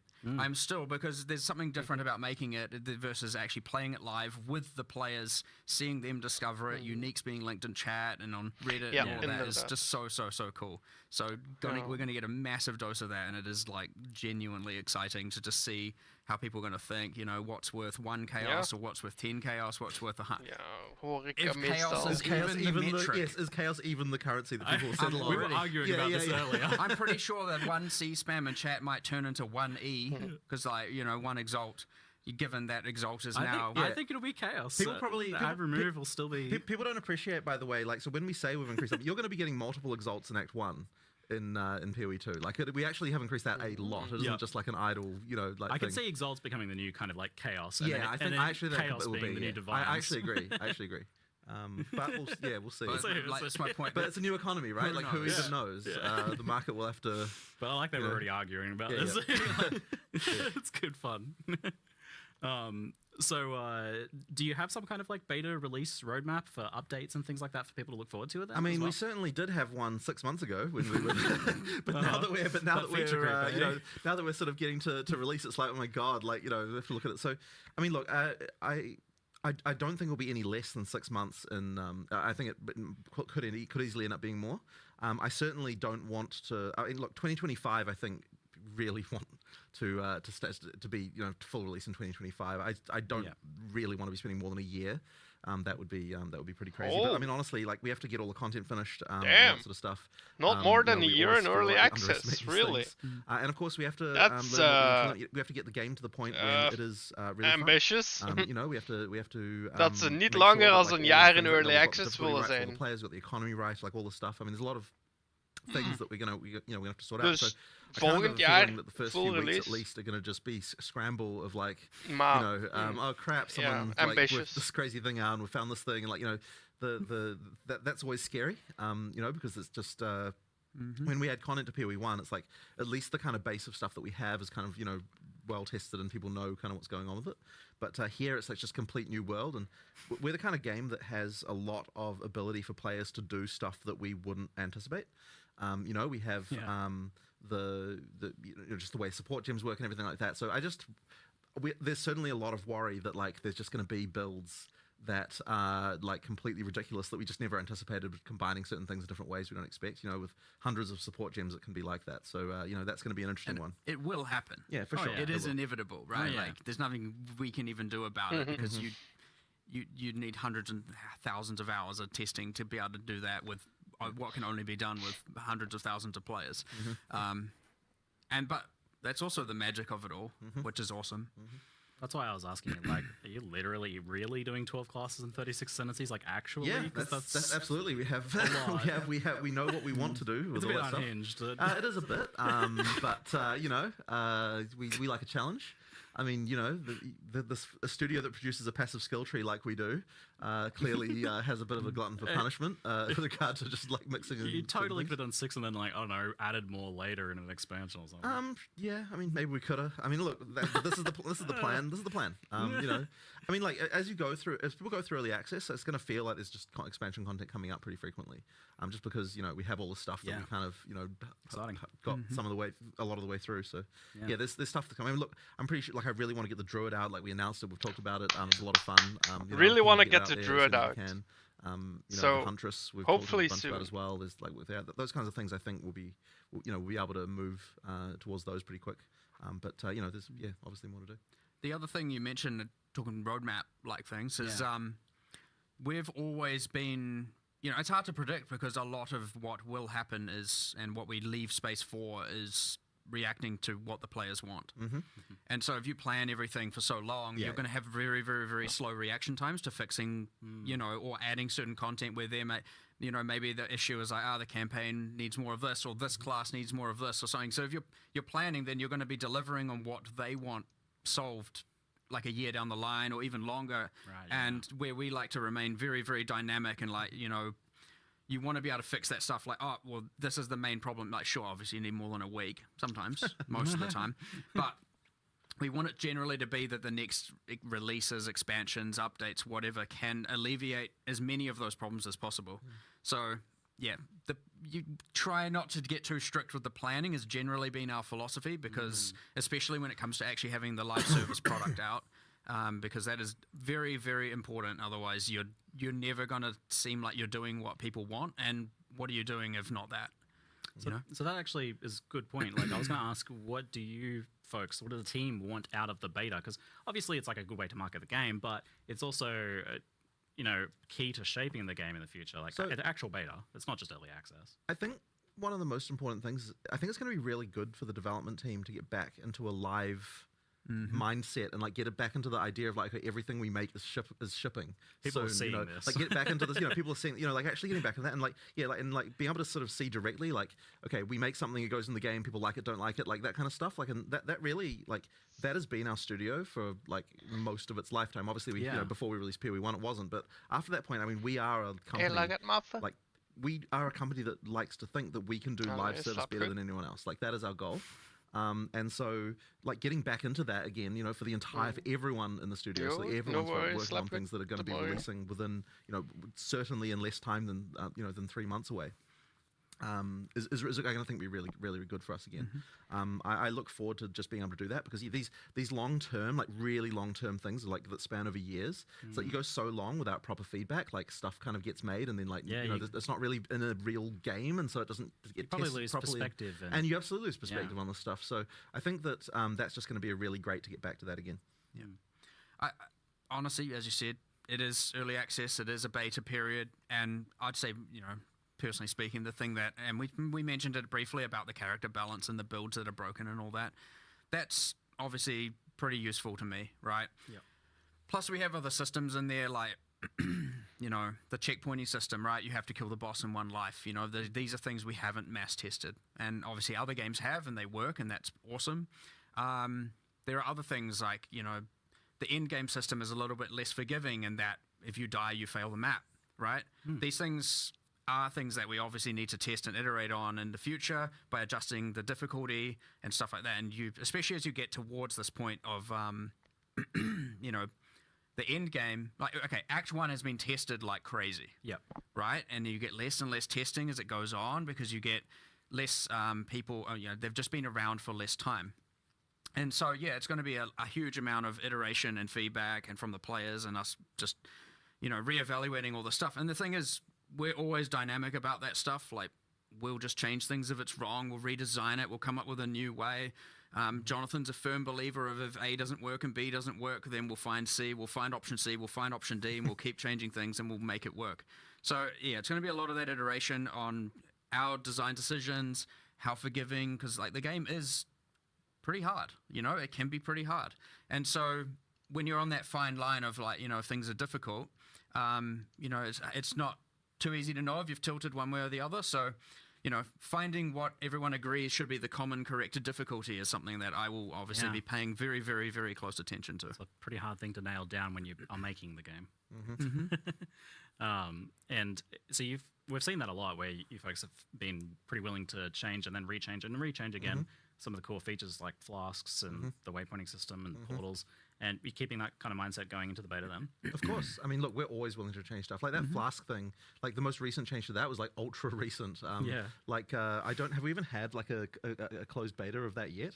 Was it? No, I think we haven't. Yeah, but I mean, I think it's way better than it was. Like it's the things have improved a lot. And honestly, like that's one of those things we've been wanting to do something to sort out flasks for ages. Yep. And it really came about because when actually looking at what new players were having trouble with when they were playing, Flask Piano was actually like, even from the very beginning of the game, actually ended up being one of those things that like people just had probably just like just the manual dexterity required to like hit all your different flask keys, and then you have to know when one of your flasks has run out so you can move to the next one, and like various things like that. Like all that stuff actually was like just a weirdly large amount of mechanical complexity right from the very beginning. And then even at end game, I don't think it was really that satisfying either, because you ended up with like just like having to press all these buttons all the time, and obviously it's all utility flasks that people are using at end game. And then we kind of tried to band-aid this in POE1 with the some of the flask automation stuff that was added there, but there was still this idea that that you're still more powerful if you don't automate. So therefore, it's like there's that trade-off there. So you're just more powerful if you get mage blood. Really, sure. I guess. Sure. I mean, it's all automated, and you're very powerful. Yeah, sure, all right. But so the point is, effectively, that the charm stuff that we're doing effectively means that you no longer, the game is making that decision of like, that stuff will be automated. You no longer have to do that like crazy flask piano to get the best, the best out of your character. And I think that is definitely a step in the right direction. And the other thing as well is it actually makes the crafting more meaningful, I think, on the flasks, because when you've got like 5 slots, then like the individual mods and the individual stuff like seems to tend to not matter as much. I mean, obviously, people want instant recovery and things like that, but like but like now it's like it's much more meaningful. Like on your life flask, the choice between do I want instant or do I want way more life, like that kind of stuff actually can be a lot more meaningful once you've only got one. So yeah, I think it is a lot better personally. You have we'll jump ahead to Floss since we're on the topic. You have locked in effectively the fact that there's a mana flask there now, so that there's always going to be a mana flask slot. And how does that tie into your design for mana? And are we always going to be using a mana flask slot, or if we solve another way, what does it do? You can absolutely solve another way, and then you'll just have a flask slot that isn't doing anything for sure. But I think it kind of has to work that way because we really don't want. Because like once you sort of start getting into changing that around, I feel like the system sort of starts to break with regard to like, you know, the feeling of like I know where mana is, I know where my health is, like that kind of stuff. That being said, you know, we've always got uniques and stuff like that. I believe there's already there is a unique that allows you to equip 2 life flasks. But the thing is, then that's a build choice that you're making, so it's a little bit different, and that's fine. But I think the system as it works now, just it's a lot easier. So it does sound like on the mana side of things then that there are going to be multiple angles of solving mana, Of not course. necessarily So we've got Leech edition number 475 is how it works, and we've finally got it right this time. You know, I think it works, and I think it's good. So I think that Leech will be more common. I'm not going to have to like crack out the Leech diagram showing the different buckets and things like that. I was saying, I think that Leech might be. No, I think I was going to say Leech is one of the topics in the studio that has wasted the most designer time of anything in the industry. But I actually don't think it's that. I think the actual worst offender is what stats should Dex give you. I think that is like that one has wasted there's so many arguments about that. I feel like that one's never come to the fore. Like we know about the Leech one, but no one is happy about it giving accuracy. But no one has a better idea than what accuracy that it can give. And then, like everyone's going to come up with like in chat a bit. I bet they'll be like saying, oh, you know, it can give this or this, whatever. But there's like seriously, there's been endless arguments about that topic. It's like it's outrageous. You've got me thinking about it now. Yeah. I mean, speed would be good, but then that's probably too much. Something like Dex, you just can't. Dex stacking speed. We can get all the designers down here right now. Yeah, I know. We'll just have it out again. We'll just have it out again. The longest Q&A of all time. Yeah. It's already going to be that. Sometimes you're just like, you start the day, you're like, all right, here are the problems we need to solve, and then you're like, what about? But then accuracy on Dex comes up again. No, it's 3 p.m. and we're still discussing dexterity. Yeah. So I go home, just make it accuracy again. Exactly. That is literally how it comes back to accuracy every time. This is okay. Yeah. Rewinding a little bit, we can't forget our roots with Path of Exile 1, of course. Mm-hmm. So for the POE 1 enjoyers, what is the plan for POE 1 during the course of this beta? Is there going to be leagues launching? Is it on the back burner? Yeah, there absolutely will be leagues launching. Now, I don't know the exact date, but the plan is kind of late February. Yep. But I mean, look, we'll see what happens. I will admit that unfortunately we did have to steal a few POE 1 resources just towards the end here, which is kind of been a bit unfortunate. I really wish we didn't have to. But as I said, we kind of underestimated some of the stuff. But everyone is going to be going back to POE 1 again for the February League. And we're going to make sure that we can do that. Like one of the things that was a big problem for our studio when we had a long-term project and a short-term project is that you've always had that thing of like you always want to work on the short-term thing. Yeah. So now that we've got 2 short-term things coming up, I actually think it's going to be a bit easier to prioritize in some respects because funnily enough, it's just like all that stuff is then is like coming up soon. So but we'll see how it goes. But we need to get that POE 1 expansion out next. Obviously, I just want to always make it clear that, the reason why things can't be so planned out is, again, we're just releasing this game. Yep. Obviously, we pivoted to endgame, and then that needed more resources. And then, of course, combined with the fact that, things obviously change. There are unpredictable things in the environment we can't necessarily guarantee. And then, of course, you have, Christmas coming up and all of that, right? There's so many variables to consider, but we also don't know how much time is going to be invested necessarily or need to be invested into live operations for post-release. How many problems are going to go wrong? How many builds are there? How many of the uniques are broken? How many, and where do all these resources go? There are like just millions of variables here to consider, and so like it can get very, very difficult, especially at this time. But once you release, you have a bit of a grace period, so to speak, where more like a period of extreme amounts of fire, where we're putting out fires everywhere. But we have a period where we're fixing everything. You get everything stable, and then we're going to be like, all right, let's recalibrate, figure everything out, and what is our plans, and then establish all of that, based also on the feedback we get from that period where everything's on fire.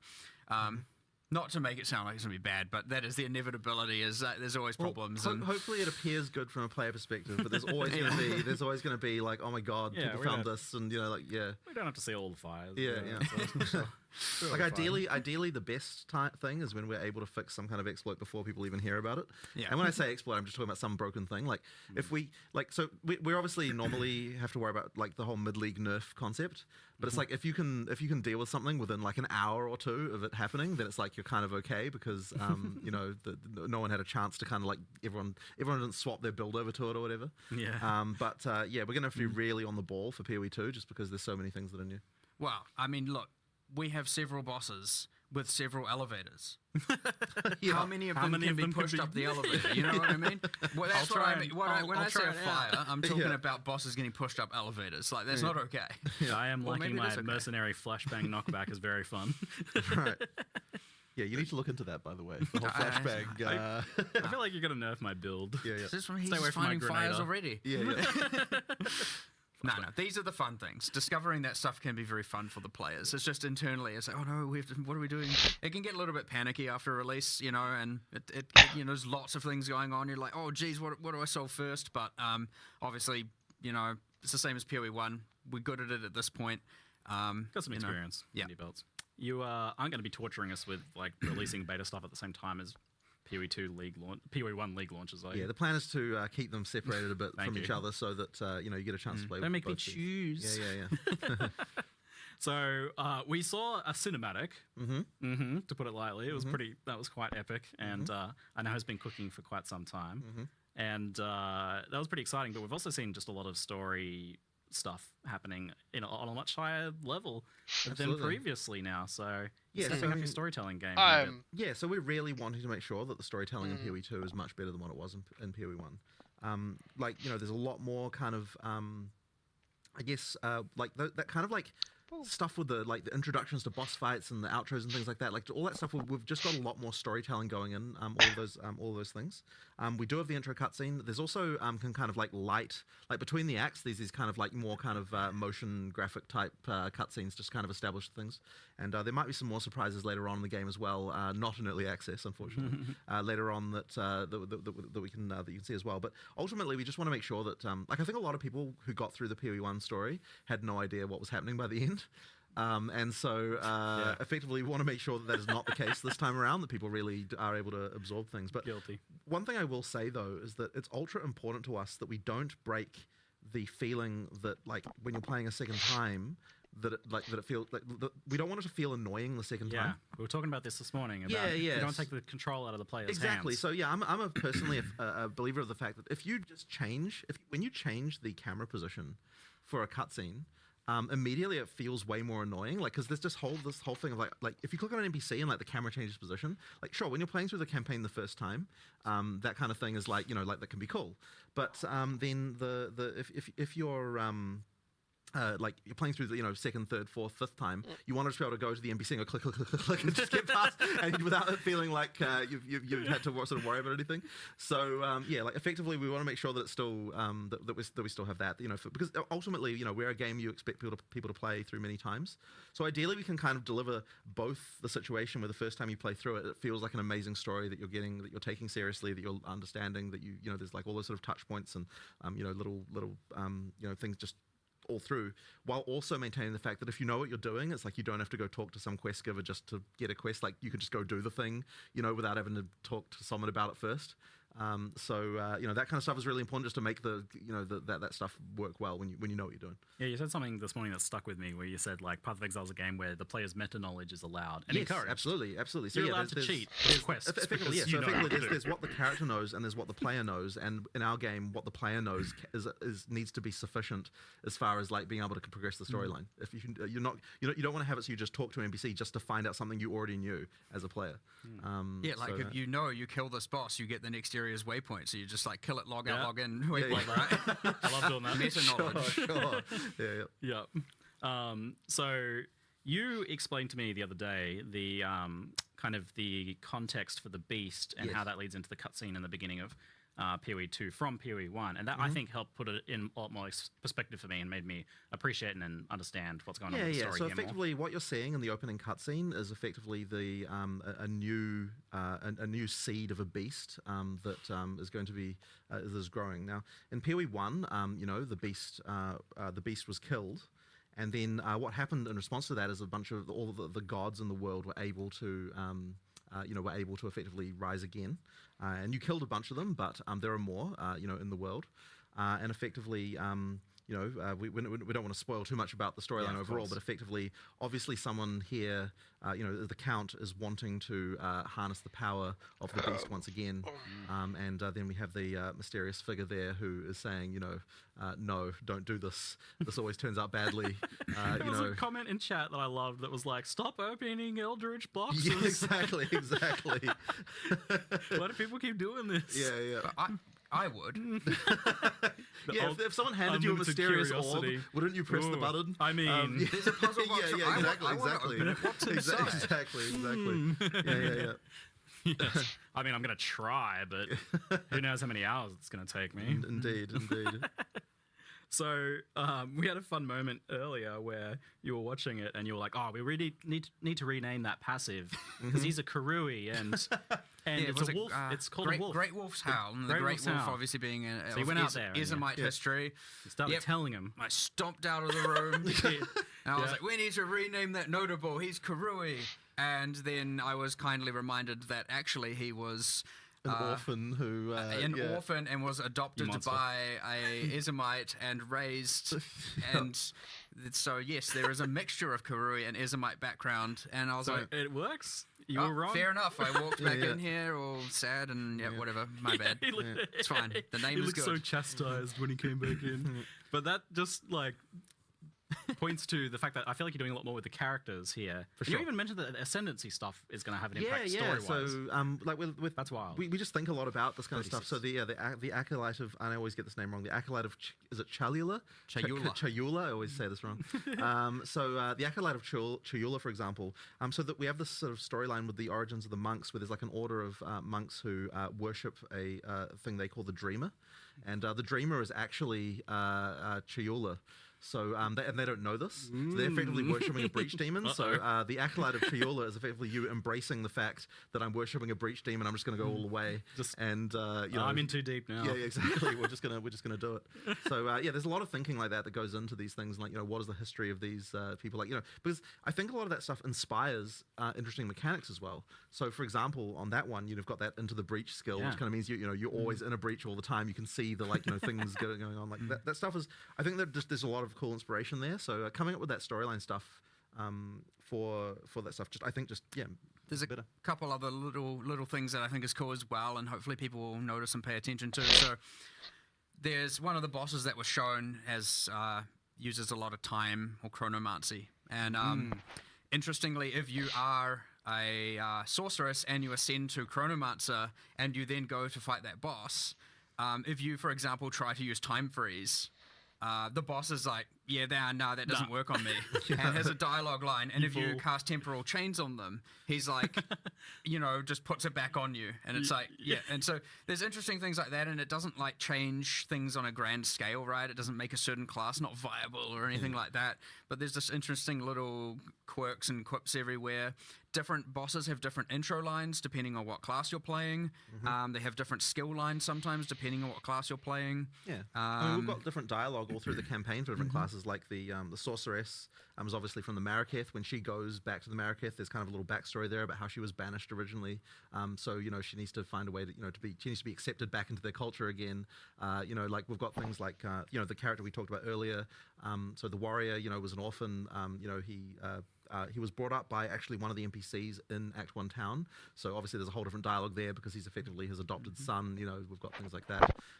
There's a lot of thought that's gone into trying to make it feel like all these character classes have some level of involvement with the world. They didn't just come into existence the moment that you. There's other little things. So like more on the narrative side, obviously we saw the world map. You have the icons that show different things that are in each act, like all the things you want to explore, find, and awesome. But each of them also has a little bit of a little bit of text on them as well. And like, for example, there's one in one of the first areas in the game that's just like a camp of Iron Count guards. And, we showed it in a trailer when the Ranger class trailer we did, whenever it was, you saw the Ranger kill some of them because they were trying to like hurt a child, and the child was just trying to get some food. and the ranger just like snipes them with arrows and kills them ruthlessly. And so you read this thing and you're like, you hear whispers of an Iron Count, scouting party that was slain by a rogue archer or something like that. So you get these little things where we're like connecting a lot of little dots, and even that you absorb a little bit of interesting little information. You've got other things, for example, when you enter an area, it not only says the name at the top now, it has almost a subtitle text that's giving you a little bit of history. And these little things like somehow make the world building feel so much better. And when you approach certain landmark rooms, when you walk into them, you'll get a banner at the top as well, which says what it is and gives again a little bit of a thing. And all these little micro narrative delivery mechanisms like make you feel way more immersed in the world and way more aware of what's going on and way more connected to your character, way more connected to the bosses, to the NPCs.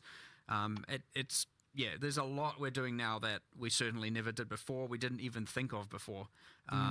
But yeah, it's I like it's that awesome. a lot because like as an action RPG gamer, I don't really care too much about plot, but I do want a really cool world to be blowing monsters up in. Basically, that's like I want the characters to be cool, I want the baddies to be cool, and I want like the things happening around me that like build out a bit of that story without me having to stop killing stuff. Yeah. And it sounds like there's more of that going on as well, which is great. There's tons. The baddies being cool. I mean, that's I'm how we watching you almost cook. designed an ascendancy class in here just before when we were watching that trailer earlier. Yes. So what you were saying a shadow. You came up with a shadow ascendancy. Yeah.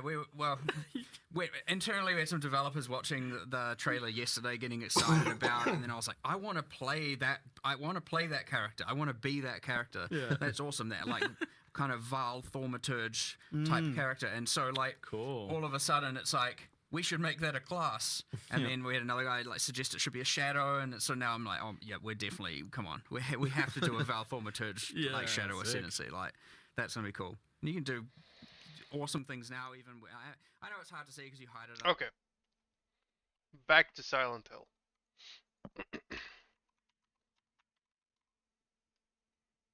That was nice. I am hyped.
Okay, where am I?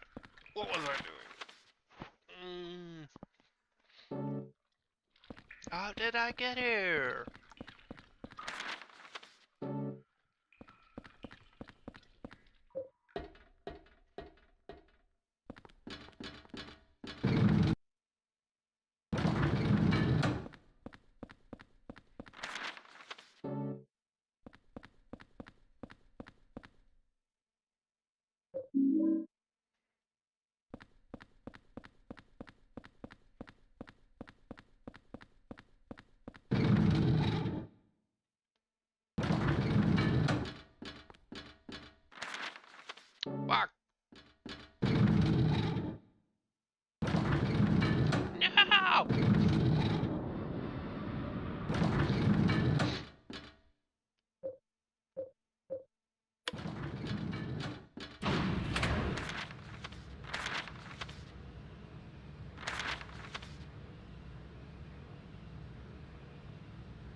What? Ah!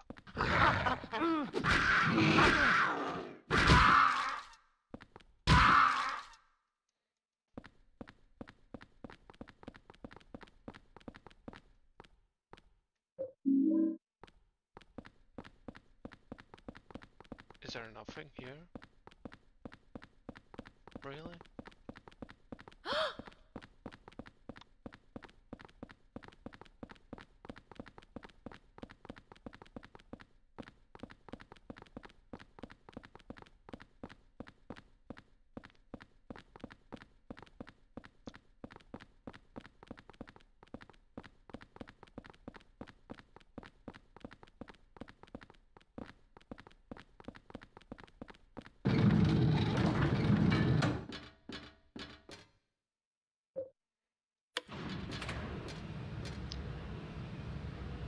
I'm in too much pain for it to be a dream.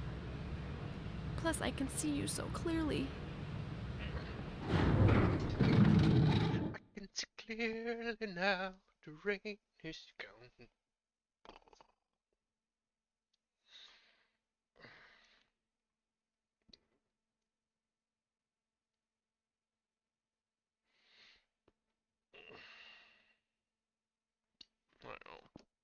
Hmm.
Hmm.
Wait a minute.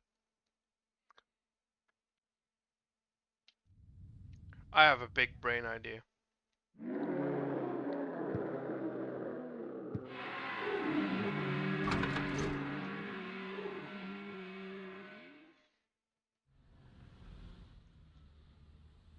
Five 3750. Let's. Where is the fucking? Oh, it's. I see him.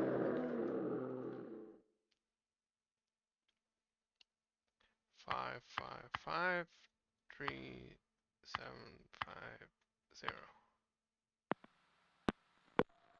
The phone number you are trying to reach is no longer in service.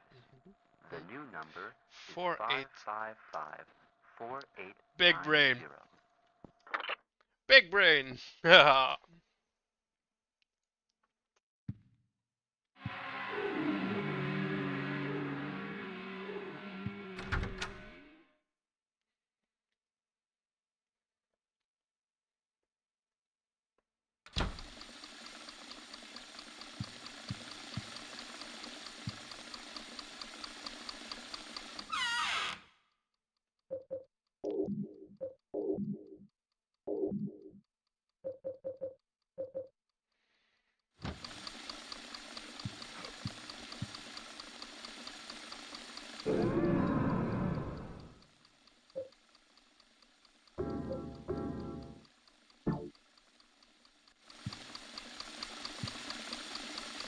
Oh, whatever. You wanna fucking use up all the water? Be my guest.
Son of a bitch.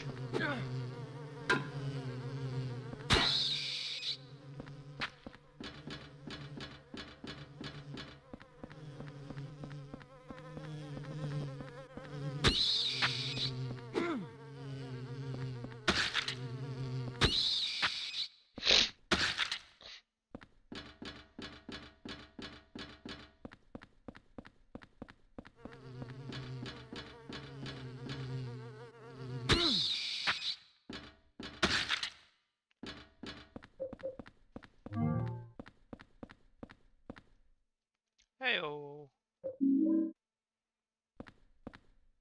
I can't sleep, Eileen, all alone. Come on, Eileen. No, no, no, no, no.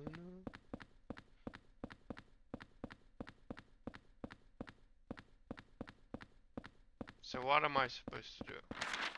How to get her here?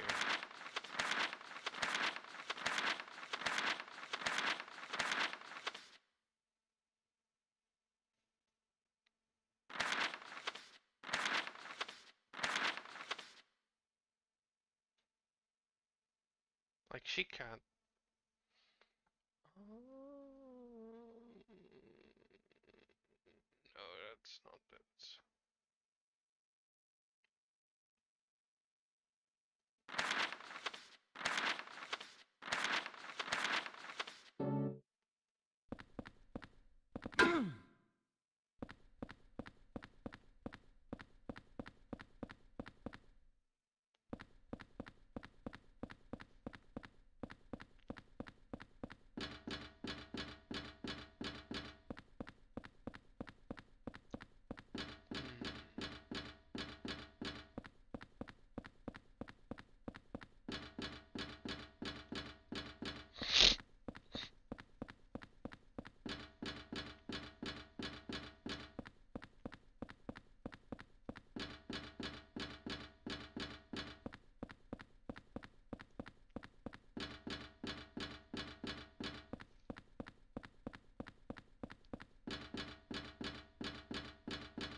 How the fuck do I get Eileen here?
Oh, fuck's sake. No, I need to... Where the fuck was that?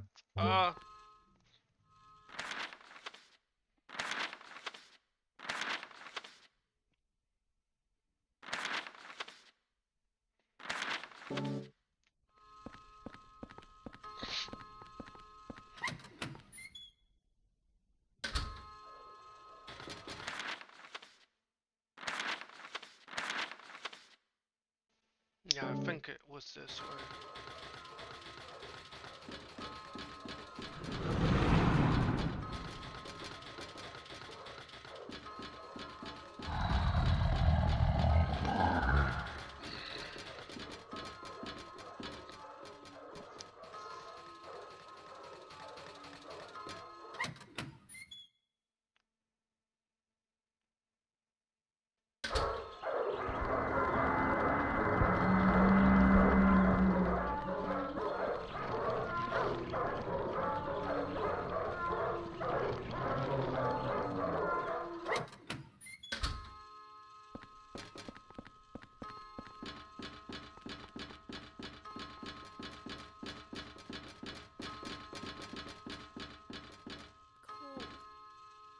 Help me. It's him. He's coming in.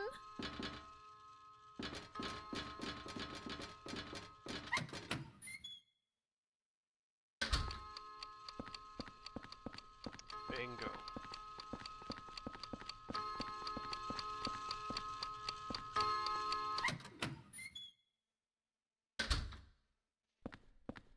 Oh.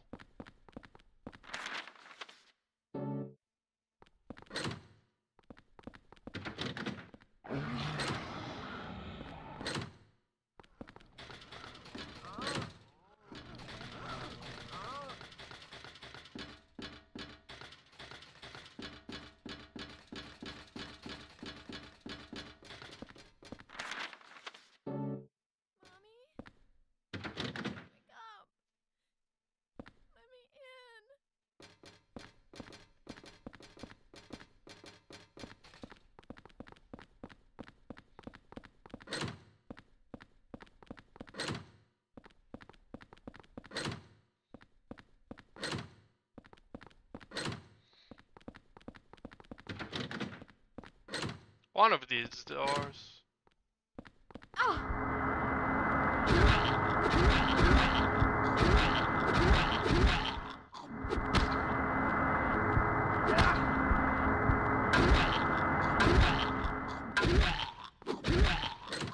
Nope. Nope. Come on, Eileen. Shut up! Move it, woman.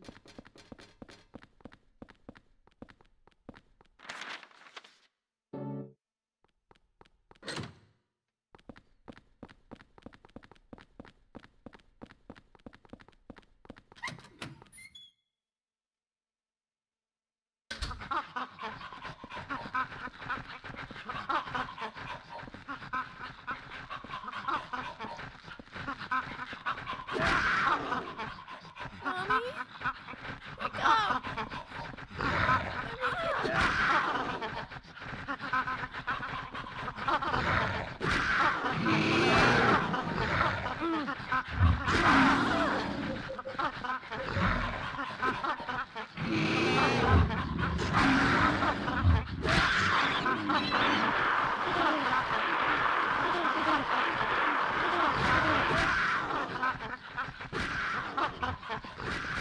Come on, motherfuckers, come on!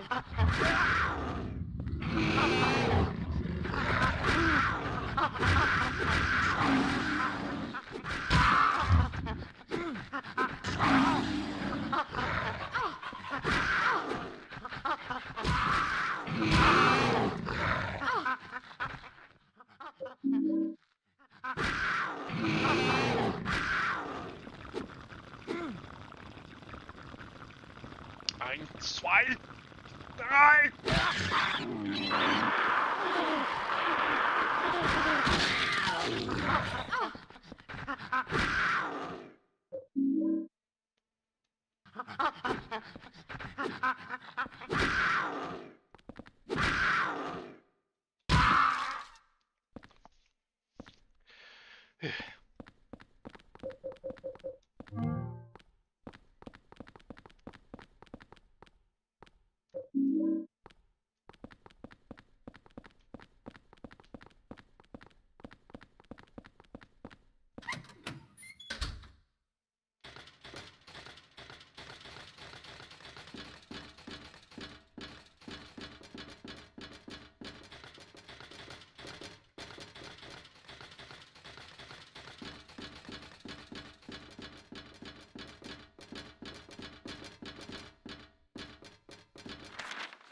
Ah, yeah, now I'm here. Okay.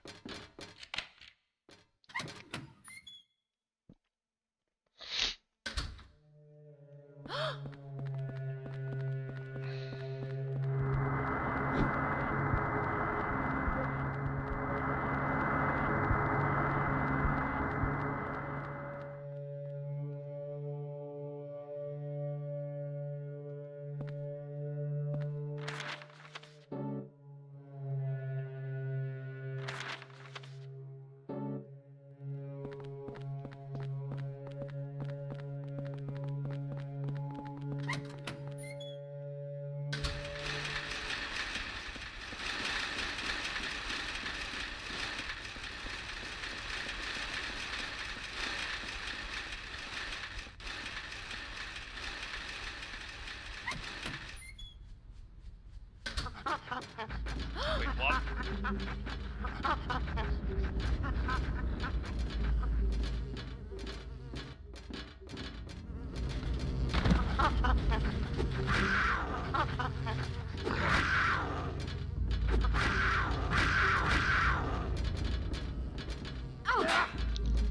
Alright.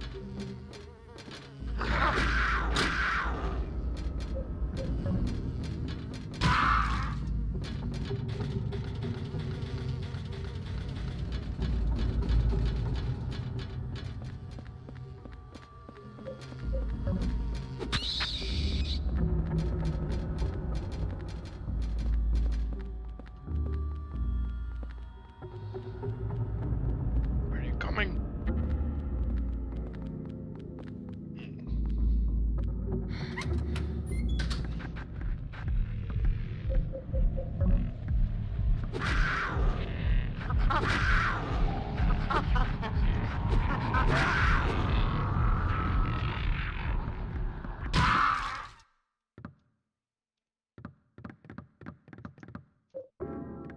I am going to call it here, though.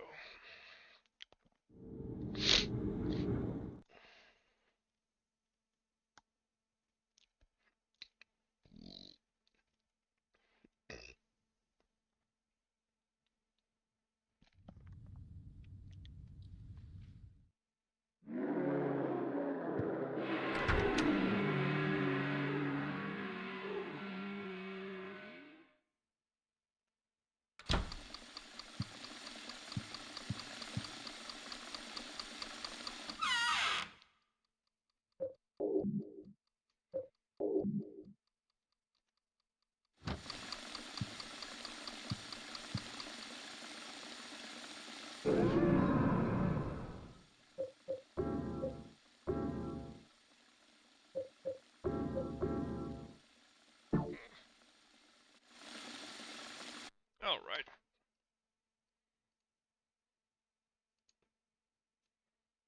Oh.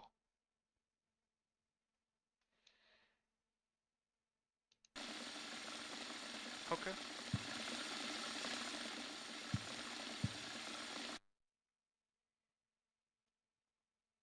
Okay, that's better.